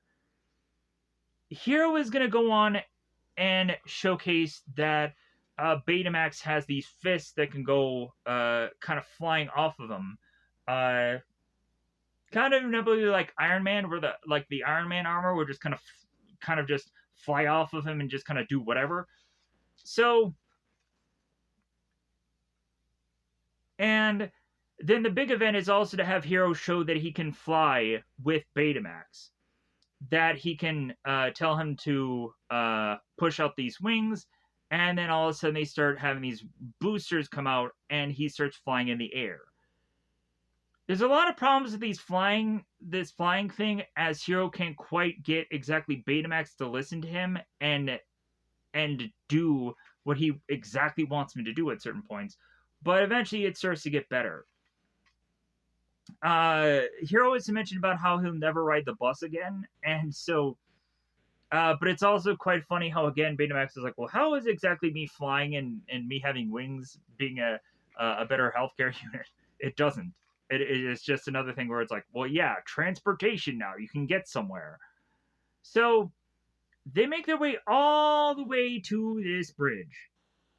After a bunch of like thrust problems and all these goofy, weird things going on. So they make their way to this bridge, and finally Betamax lands. So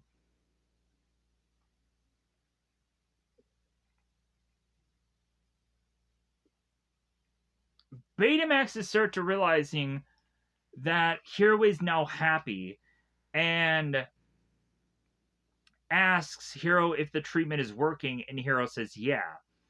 All of a sudden, Betamax is to go on and almost think that his programming is concluding here, even though the magic words aren't to be said. So Betamax all of a sudden starts falling, and Hero is say like, okay, we got to get going again. We got to keep starting again. So at the perfect time, Betamax is to start to get his thrusters and everything back online and get things going again, so they can make their way back. So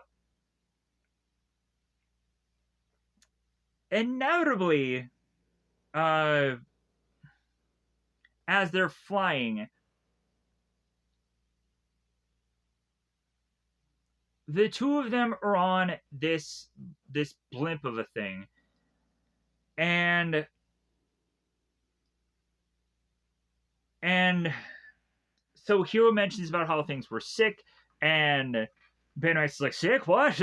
so and so Hero just mentions that it's just a term of expression, and so now that Betamax is realizing that Hero is at emotional state where he's happy, that if anything, uh, Hero can deactivate him at any time, of which Hero won't go on and do so. Uh, and so Betamax just says, "Look, well, are you satisfied with my care?" And Hero's like, "No, no, no, no, I don't want you to go on and deactivate right now. If anything, we still have to chase after that guy. Like, we won't go on and have you deactivate until we get there." So here is where Hero goes on and has Betamax use his super sensor to find out where the guy is. So they finally track him down, and so now Betamax is carrying every single one of these people, even though it actually doesn't make logical sense for how Betamax, for how very much his body is. Like, how is it that he is to carry all of these people? It doesn't actually make sense. I guess his armor can carry the weight, but then again, also, we had Betamax in armor before, and he could go on and basically grab a whole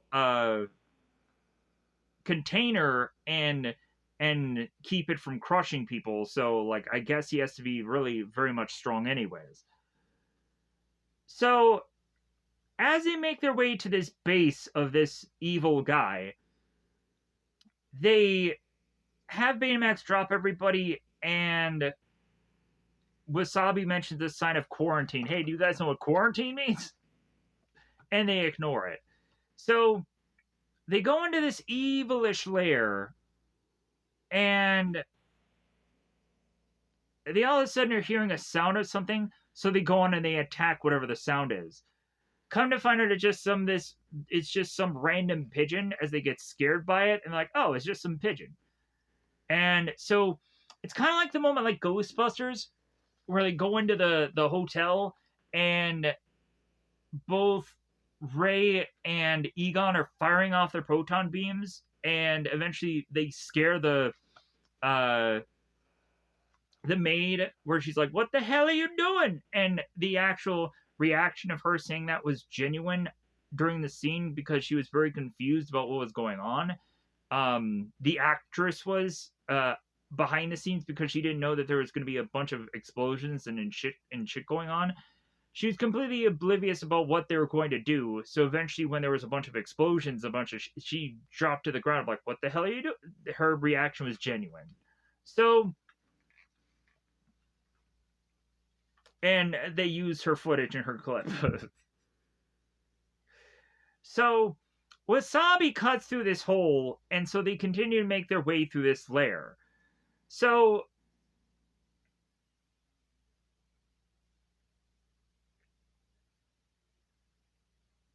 we would go on to have Fred going on and making this like weird theme song or something. Like, he's going on and he's like talking about this song where he's talking about amulets that are green and emerald and whatever. So the further and further he's going on with this theme song or whatever this song is, Wasabi gets more and more irritated. It's like, dude, I will cut you in half if you don't like. So Hero goes on to ask Betamax if he has been able to track down where the masked man is. And Betamax is seemingly having issues with his sensor because they're kind of in an underground area. So it's like, okay, that makes sense. So the further and further they start looking around here, they make their way into a room that all of a sudden has this like Stargate like portal like thing that seems to now be damaged. Eventually they'll come to find the symbol of the circle and the bird, of which that of course Hiro had seen before. Hiro will go on to find this large computer that has all this footage, and Hiro will start to siphon through it. So eventually they'll come to find that this room was to be used as a way for Cray to have this government funded project where he's having these portals to have people to be transported to from one place to the other. So Craig goes on and takes these military guys and takes one of their hats from them. And Craig goes on and thrusts the hat into one hole to have a scientist catch it into the other. So it's like, hey, yeah, this works. So if anything, we're going to go on to do the final test, which is to have a person within a pod go on and be put through the portal to inevitably make their way back. So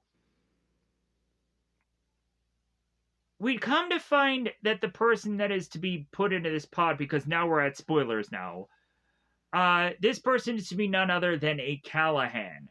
So Callahan is to have decided to have worked with this guy, Cray, to go through this portal. So inevitably what goes on and happens here is we have a scientist that is telling Cray, hey, yeah, there seems to be an anomaly going on with this portal. Maybe we should decide to not go along with this project.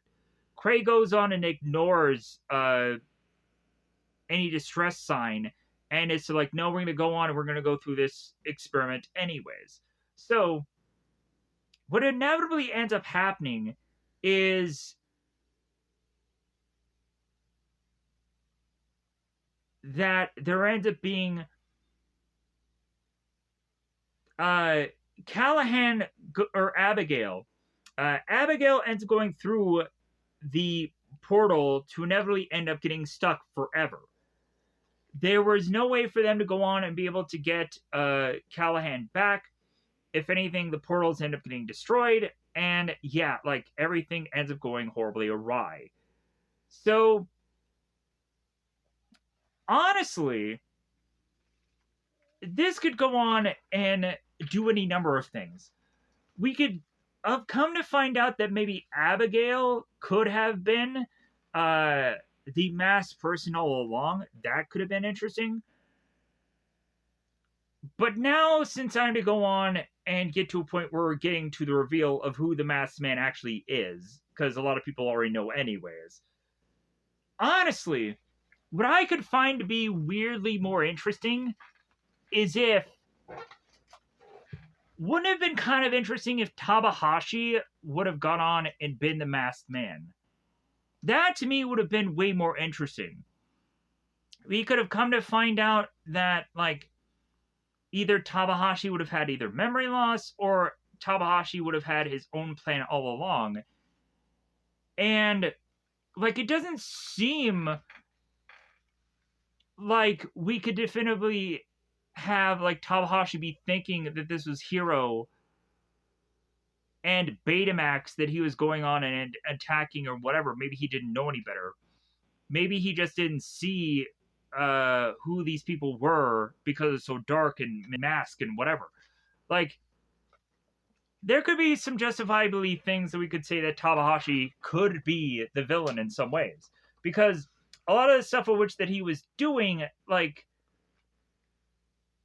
if anything, you could probably go on and say, oh yeah, I was just trying to scare you away because of how much I wanted to be on my own. And maybe he took Callahan's death really hard, or maybe he had gone on to lose his memory. Any number of things could have worked for Tabahashi. But inevitably, that is to be the person who is not to have been the masked man.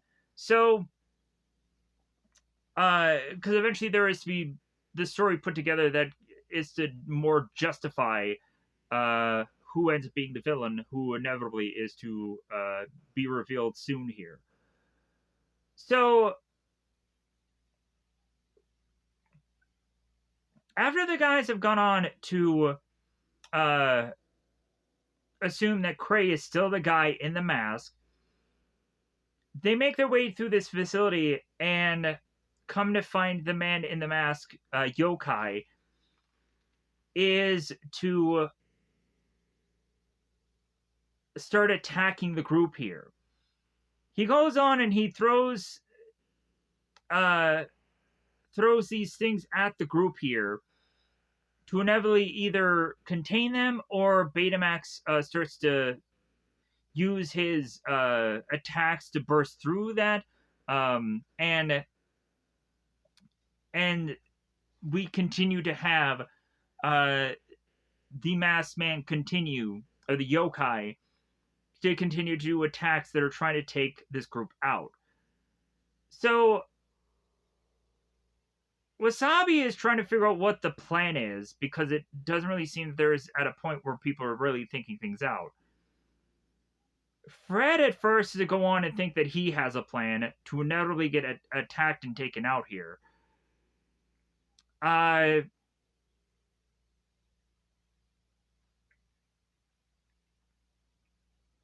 we have Gogo that I think tries to do her plan, and her plan inevitably is to also fail.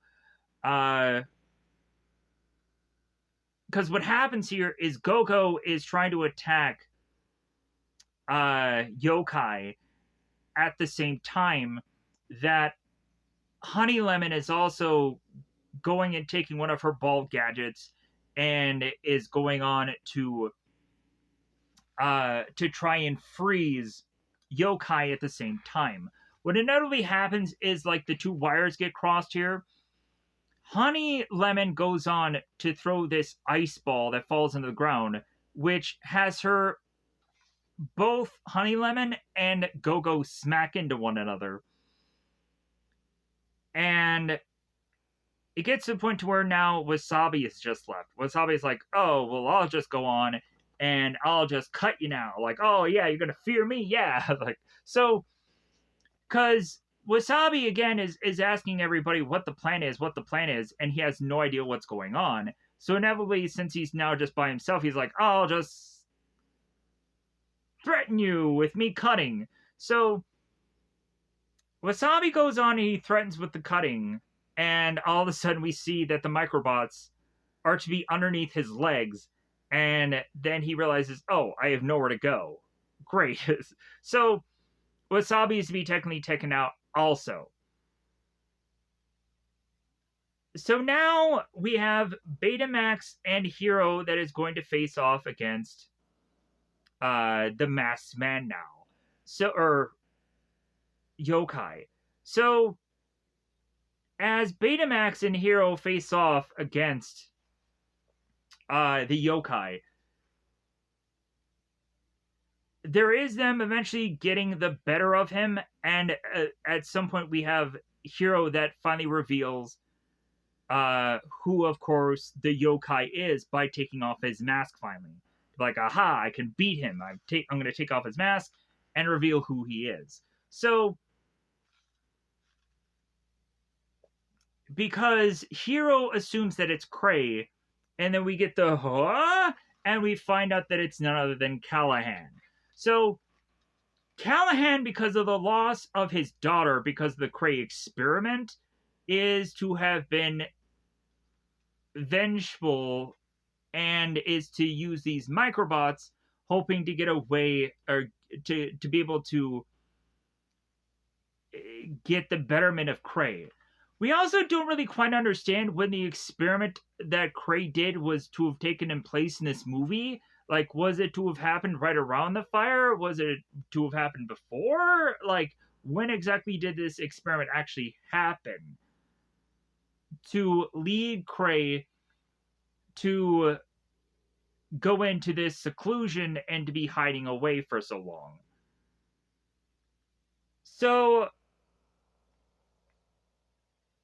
So Hero is to mention about, oh my god, it's Professor Callahan, the explosion. Like, so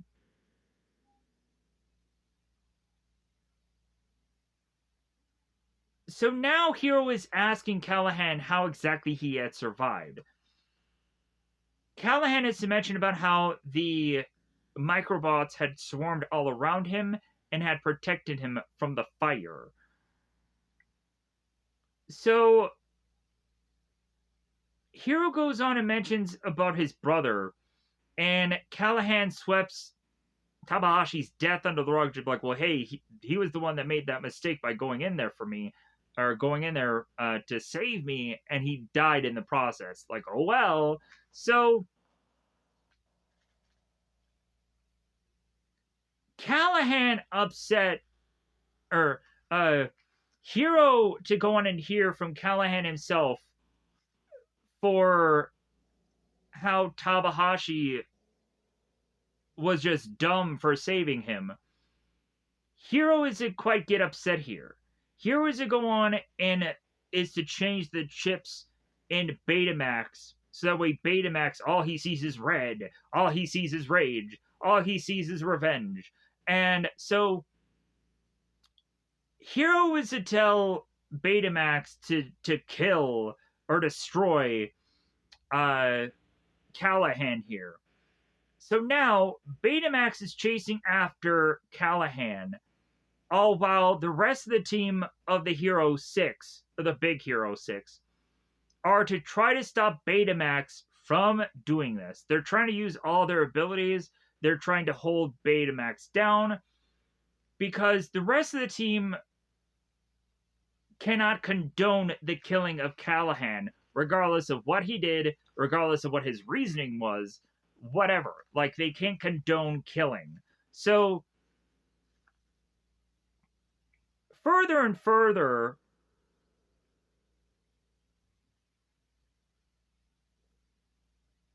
we go along here.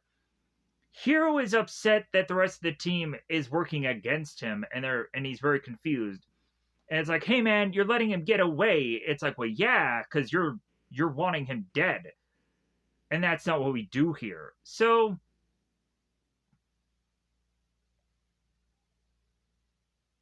Hiro gets on to Betamax, flies off, and leaves the rest of the team just stranded there. To where inevitably we find that Fred is to have his butler be called for this helicopter, and that's how they get out of the situation. That's how they explain it away. So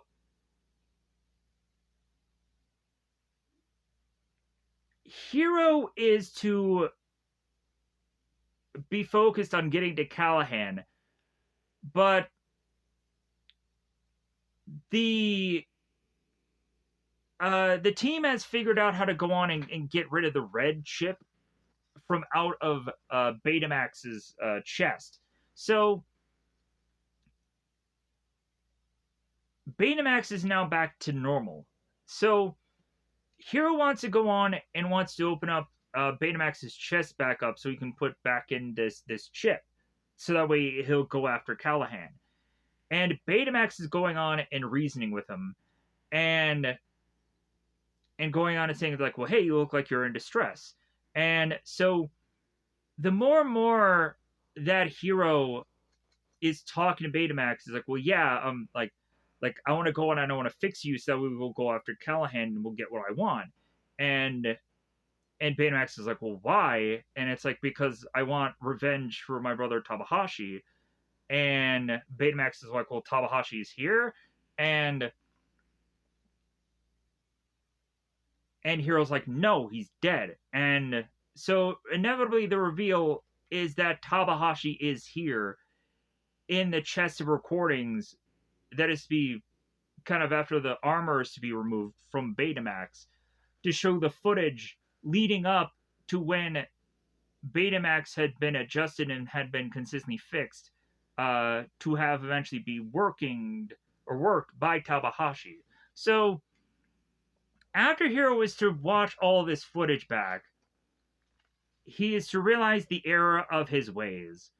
That he is like, you know what, like, yeah, like my friends and Tabahashi and everybody's right that I should not go on and I shouldn't go after and kill this guy. I should go on and I should instead just try to capture him like we were originally thinking to do.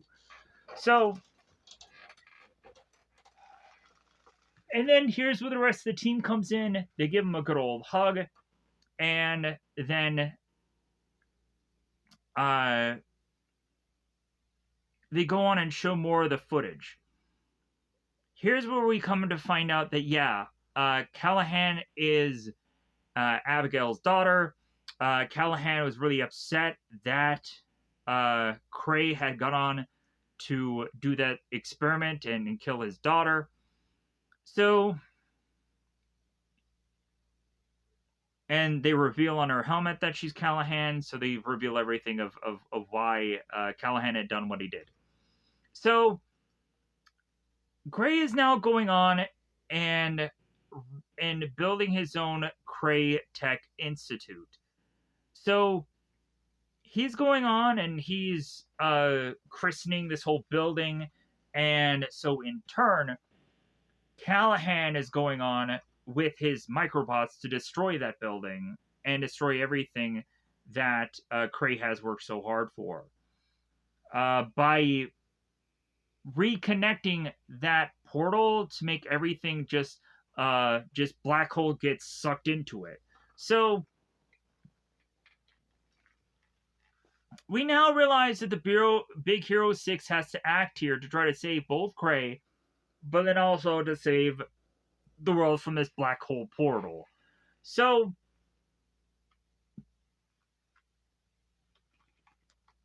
as the Big Hero 6 all comes to act here, they're trying to convince Cray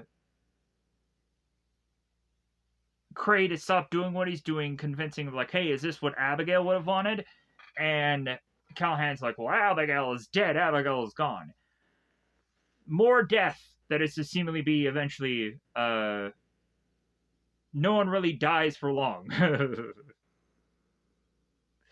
Anyways, so, because we have the whole Immortal song that is like, yeah, like, we're immortal. Like, in a superhero movie, nobody really dies. Anyways, so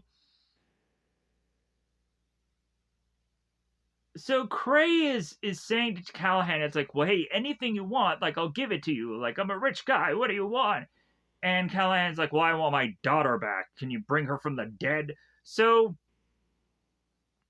now we have this fight out between Hero, Betamax, and Callahan.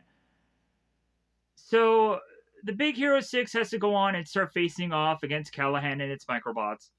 And as they're all trying to, in their own way, try to get to the mask, they horribly fail.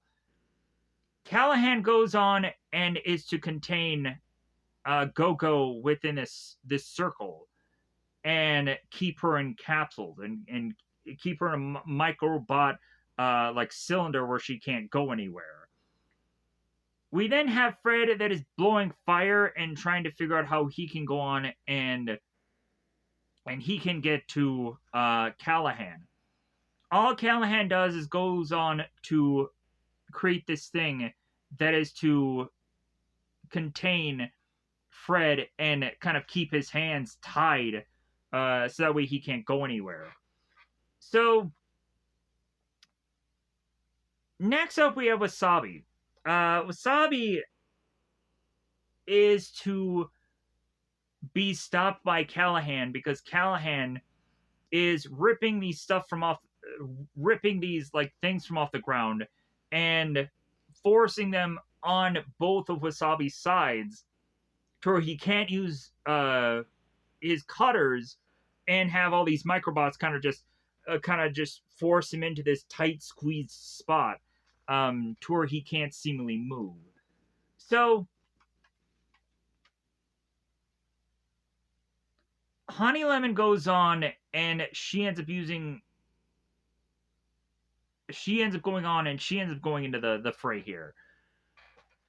And inevitably there is to be a ball that is to kind of protect her that she creates on her own. Because these microbots are stabbing into it.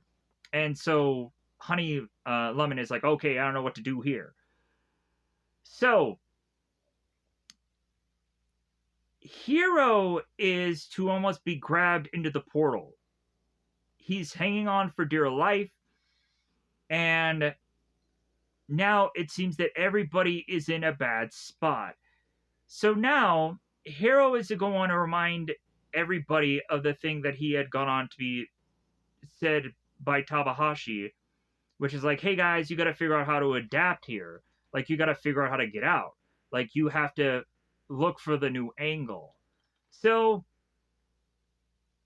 the next thing we start doing here is like, everybody's like, what? Like, who? Like, how are we going to figure this out?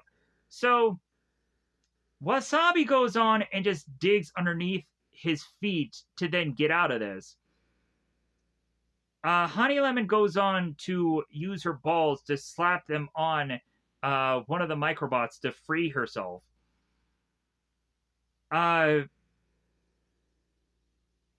We'd go on to have Fred, who realizes that he's like, oh, like, I can't hold my arms anymore. Wait a minute. Like, I can just take my arms actually out of this costume and then free myself. So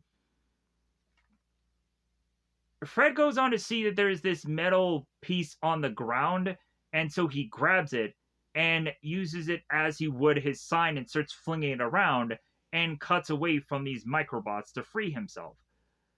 So Go-Go goes on to realize, like, well, hey, I can just use my speed and I can just go fast enough to where I can cut through this this sphere that I'm in and then free myself that way. And then Hiro is still going to be holding on here. So we have Betamax that comes flying in to try and save Hiro. All while Craig is going on and being like thrusted into this metal piece, and he's being contained. So Betamax frees Hiro. They all get grouped back up together, and so now Hiro goes on and says, okay, guys, instead of going on and going after the mask, we're going to go after the microbots instead. Because if anything, all they really need to do is either destroy the microbots or go on and have all the microbots go into the portal. That's all they really need them to do. So Hiro is going on and telling everybody that that is the next strategy. So inevitably, as that all starts to work, we then go on and have both Hiro and Betamax that is getting ever so close to the portal as everyone else is going on and trying to destroy the microbots. Like, we have Wasabi that's using his cutting thing to just cut through all the microbots. We have Go-Go that's like slicing her way through the microbots, and so on and so forth. Like, Fred is using his fire. The Honey Lemon is using her like gas or fire or whatever is coming from her. She's using the like her balls to just kind of slam onto the things the way it kind of destroys itself. Something like that. It's something like that. So now there's the showdown between Yokai or Callahan and Hiro. So as now Yokai is trying as best he can to hold off Betamax and Hiro with his microbots, eventually Hiro will go on and tell Callahan, hey, yeah, you're running out of your microbots. So I hate to tell you, but like, yeah, you're not going to be able to go on and attack anywhere now. So Betamax goes on and puts his fist right to Yokai, and Yokai thinks that he's going to get hit here. He's going to get clobbered. But instead, Hiro goes on to tell Callahan here, it's like, well, yeah, we don't do that here. That's not what we do. So instead, Hiro's like, well, I'm going to go on and I'm just going to remove your mask, and then we'll be done with this now. So after the removal of the mask, we still have to go on and realize that there is this portal that is still open.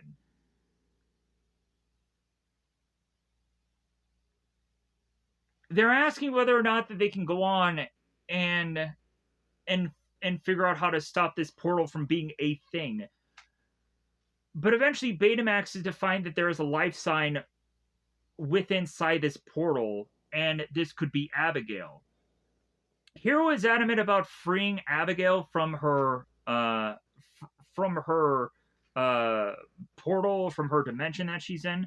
So both Betamax and Hero make their way within inside this portal to hopefully be able to free Abigail.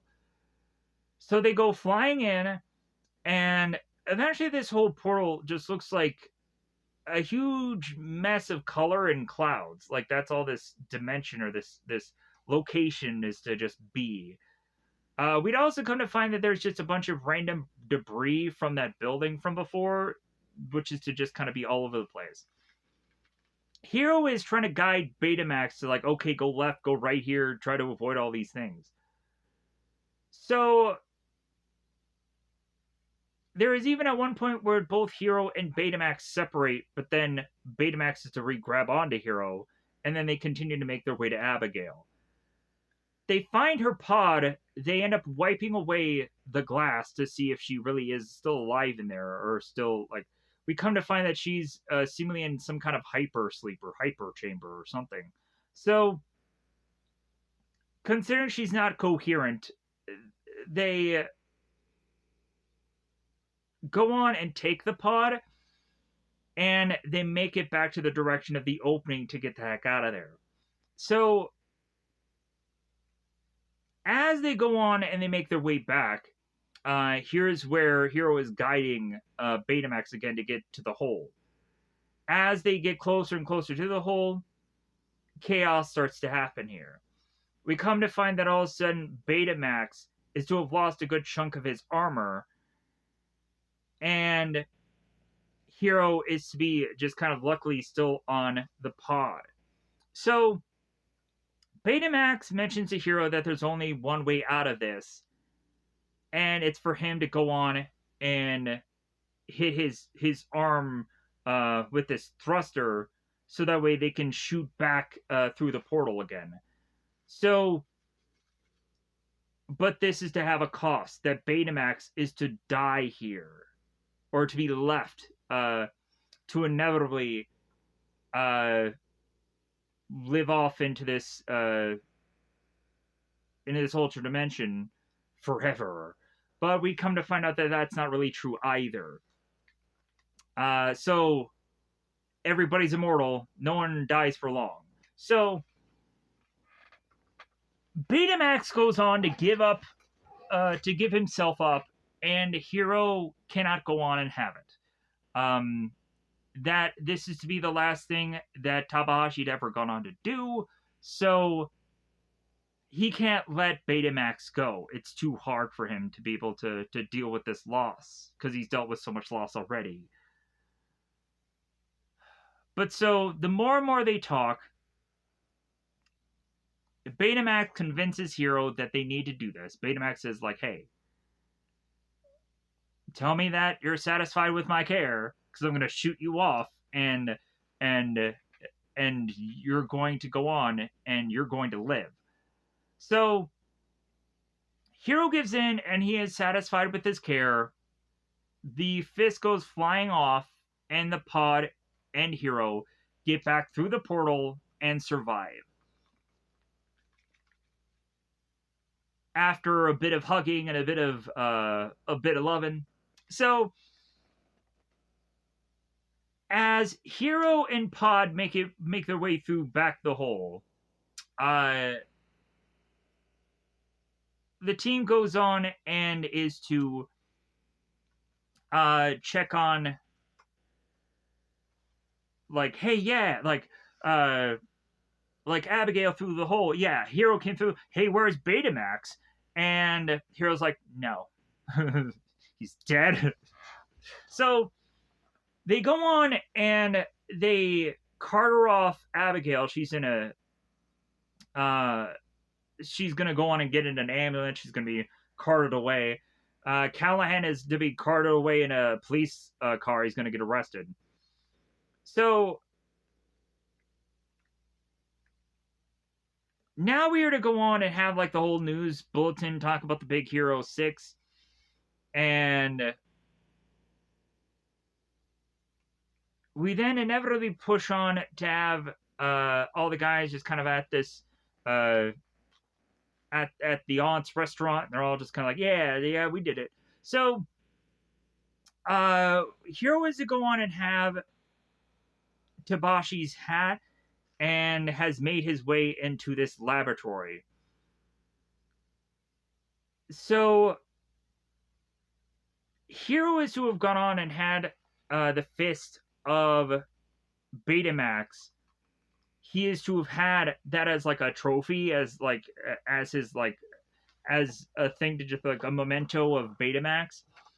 And Hiro goes on and does a fist bump one last time. Blah, blah, blah, blah, blah. So as Hiro goes on to inspect this fist, he all of a sudden notices that there's a green chip in it. Ah! Yeah, we come to find out that Betamax is to have left his chip, so that way Hiro can go on and can re-put Betamax in some way back to life by making the body of Betamax, and it'll be like nothing has ever changed. So the next thing we see is sometime later that Hiro is to go on and to have perfected how to bring back another Betamax. And so the two of them hug, and the next thing we see is now Betamax is to have another thing of armor. They're flying around, and that is to inevitably be the thing that wraps up this film, with there being this montage by the end where Hiro starts talking about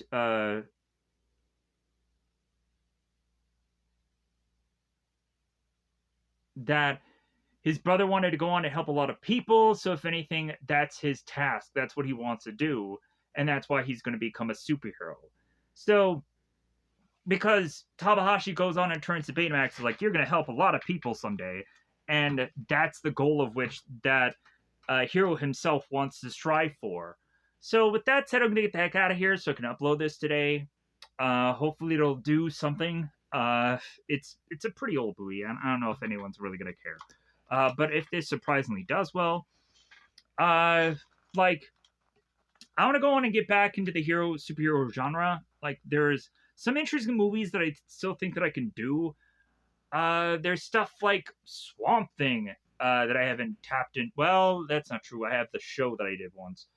I'm kind of interested to see where the movies are going to go. Like, there is nothing within me reviewing Swamp Thing that is to tell me that a movie is going to do good. But I may inevitably do it anyways because there's going to be a Swamp Thing project that is going to, at some point in the future, be done. So it makes sense to do those older Swamp Thing movies now to inevitably see when eventually that'll be a thing that will matter. I'm going to go on and eventually, hopefully, do Across the Spider-Verse and Guardians of the Galaxy Volume 3. Those are things that I've already made thumbnails for. Like, I made thumbnails for them a long time ago, but I kind of remade thumbnails of them in the new way of which that it just kind of, to me, looks better. So I'll hope for the, like, I don't think that those are going to do well. Guardians of the Galaxy did surprisingly well. I don't think that Volume 2 or 3 is going to do anything, but I don't know. Like, I'm just like, I feel that I just need to go on and just do these projects, just to really feel like I'm not leaving views on the table. That I'm gonna go on and like I'm gonna feel good about accomplishing getting these superhero projects done. Plus, also, like, it seems that inevitably there was times where there were superhero movies and projects and whatever that did really well. Surprisingly, like, look at Captain America Winter Soldier, that did amazing. Like, Thor the Dark World did surprisingly well for some strange reason, I don't know why. And that was even before I even had the Thor costume that I was wearing in that thing and whatever, because I didn't really understand really what to do with these thumbnails. I was just kind of like, okay, I'll just wear whatever and people will be fine with it, right? But then eventually I got thinner and I got like, I don't want to see better looking because that's stupid. Like, I started to figure out how to pose better in all these things. I started to figure out how to really put my best foot forward in a lot of these thumbnails instead of just going on and just wearing anything, thinking that no one will really care. of how the thumbnail looked, that at least I'll go on and I will have this content out. But I guess, yeah, I guess the thumbnail really does matter. So I started to really figure that out and figure out how to make the best possible thumbnail and the best possible. Like, I didn't really go on and fix any of the titles. Like, I think that should probably be a thing that I think, weirdly, I think people are saying, like, oh, yeah, if you have a cool title, then all of a sudden people will be attracted to that. I'm like, if anything, like, I didn't even think the title would matter. Like, I guess maybe for gameplay it does, but like a movie, like, But I don't know. Like, I don't want to go on and clickbait people because of a title. I think that that's stupid. Like, if anything, like, I think that like the thumbnail should be attractive enough, right? You would think that the thumbnail should attract people. Like, the title could just be whatever. People don't read titles.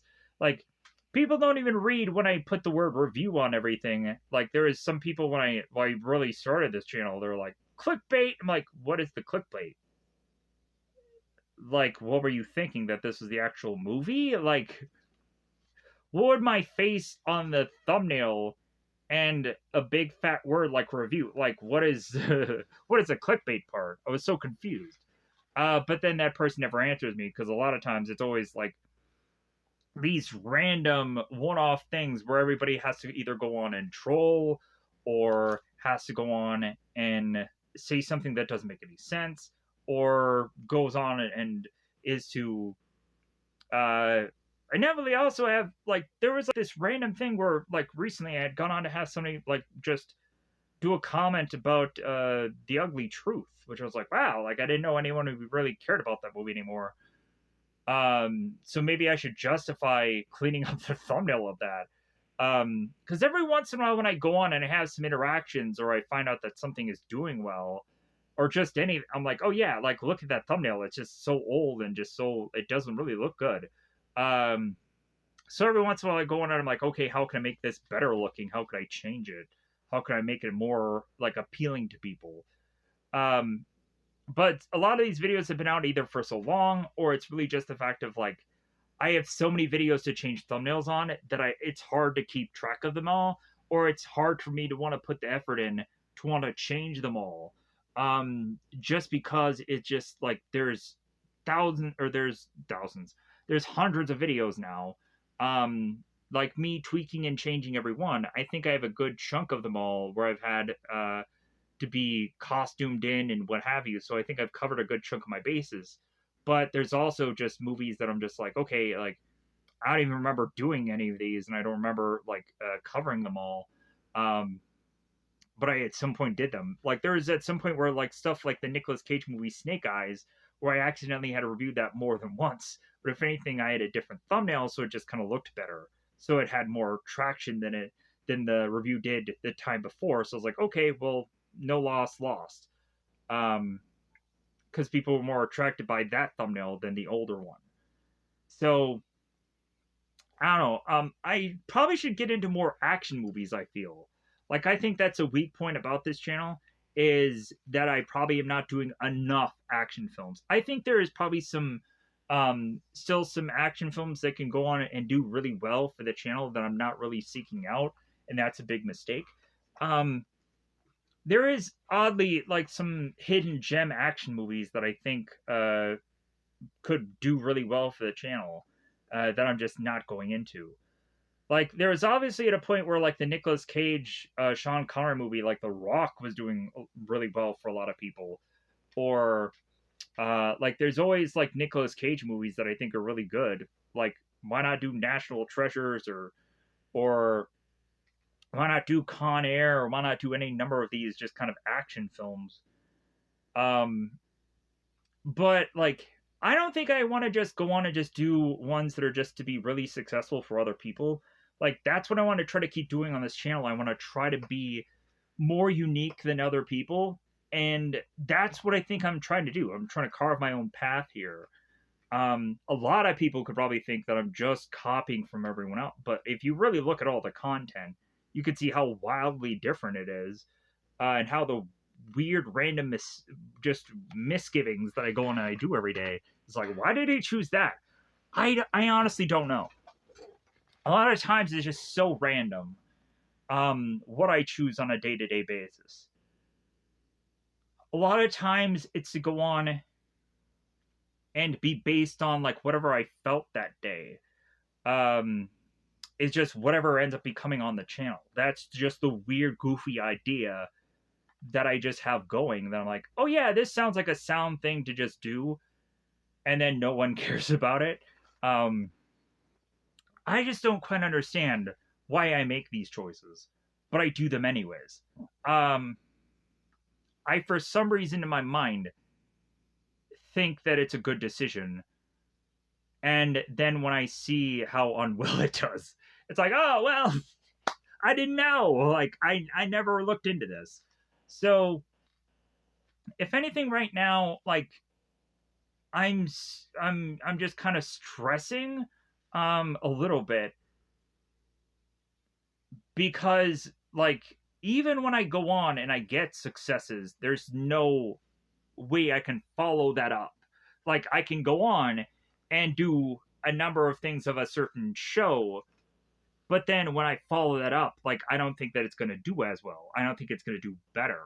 Like look at Power Rangers. Like man, when I did Power Rangers, like the views of that were so up and down, and probably the reason why I'm not jumping to get right back into it is because of how inconsistent the views really were and how much time I feel I had to insert into those projects when really I could just go on and do something for half of that time because it's easier and do the same if not better. So it's just like that's my problem. Like besides like these videos being too long, me putting my foot in my mouth every video, and doing content that probably is to be deemed by a number of people be stuff that it's like, why do this one? Like, no one's gonna care about this. Or obviously, the randomness of this channel is not really helping. That's obviously my mistakes. Like, I'll point that out. That I'm not exactly to be the best at what I'm doing about this, but like I think that I've made better choices now than I probably have for a long time in this channel, which is weird to say because a lot of people would contradict that by looking at the views. But I will just say that I feel I have something here. I feel I got something. It's just like it would be way better off that I didn't go and make my choices by how I feel that day. Like it would just be better off if I just had a plan and I stuck with it, or I just went with like what's the hot thing right now, I'll stick with that, because eventually I just kind of forget about things, and I just kind of move on, and eventually when I get back to something it just doesn't pan out the second time around, blah blah blah blah blah. Like if anything, like me going on and doing like the Resident Evil things, like that has been really fun for me, and hopefully they have been fun for everybody that goes on and checks those things out, or eventually is like, yeah, I like Resident Evil 2, huzzah. So yeah, so we'll see where Big Hero 6 goes, as it is to be a thing that is to be, of course, a video that I hope does well. I hope does something. I hope people know this thing exists. May have never even heard of this before. Is like, oh yeah, I want to check this out now, because I did like it. I had a fun time. Kind of reminded me of like the Scooby Doo show, in some ways.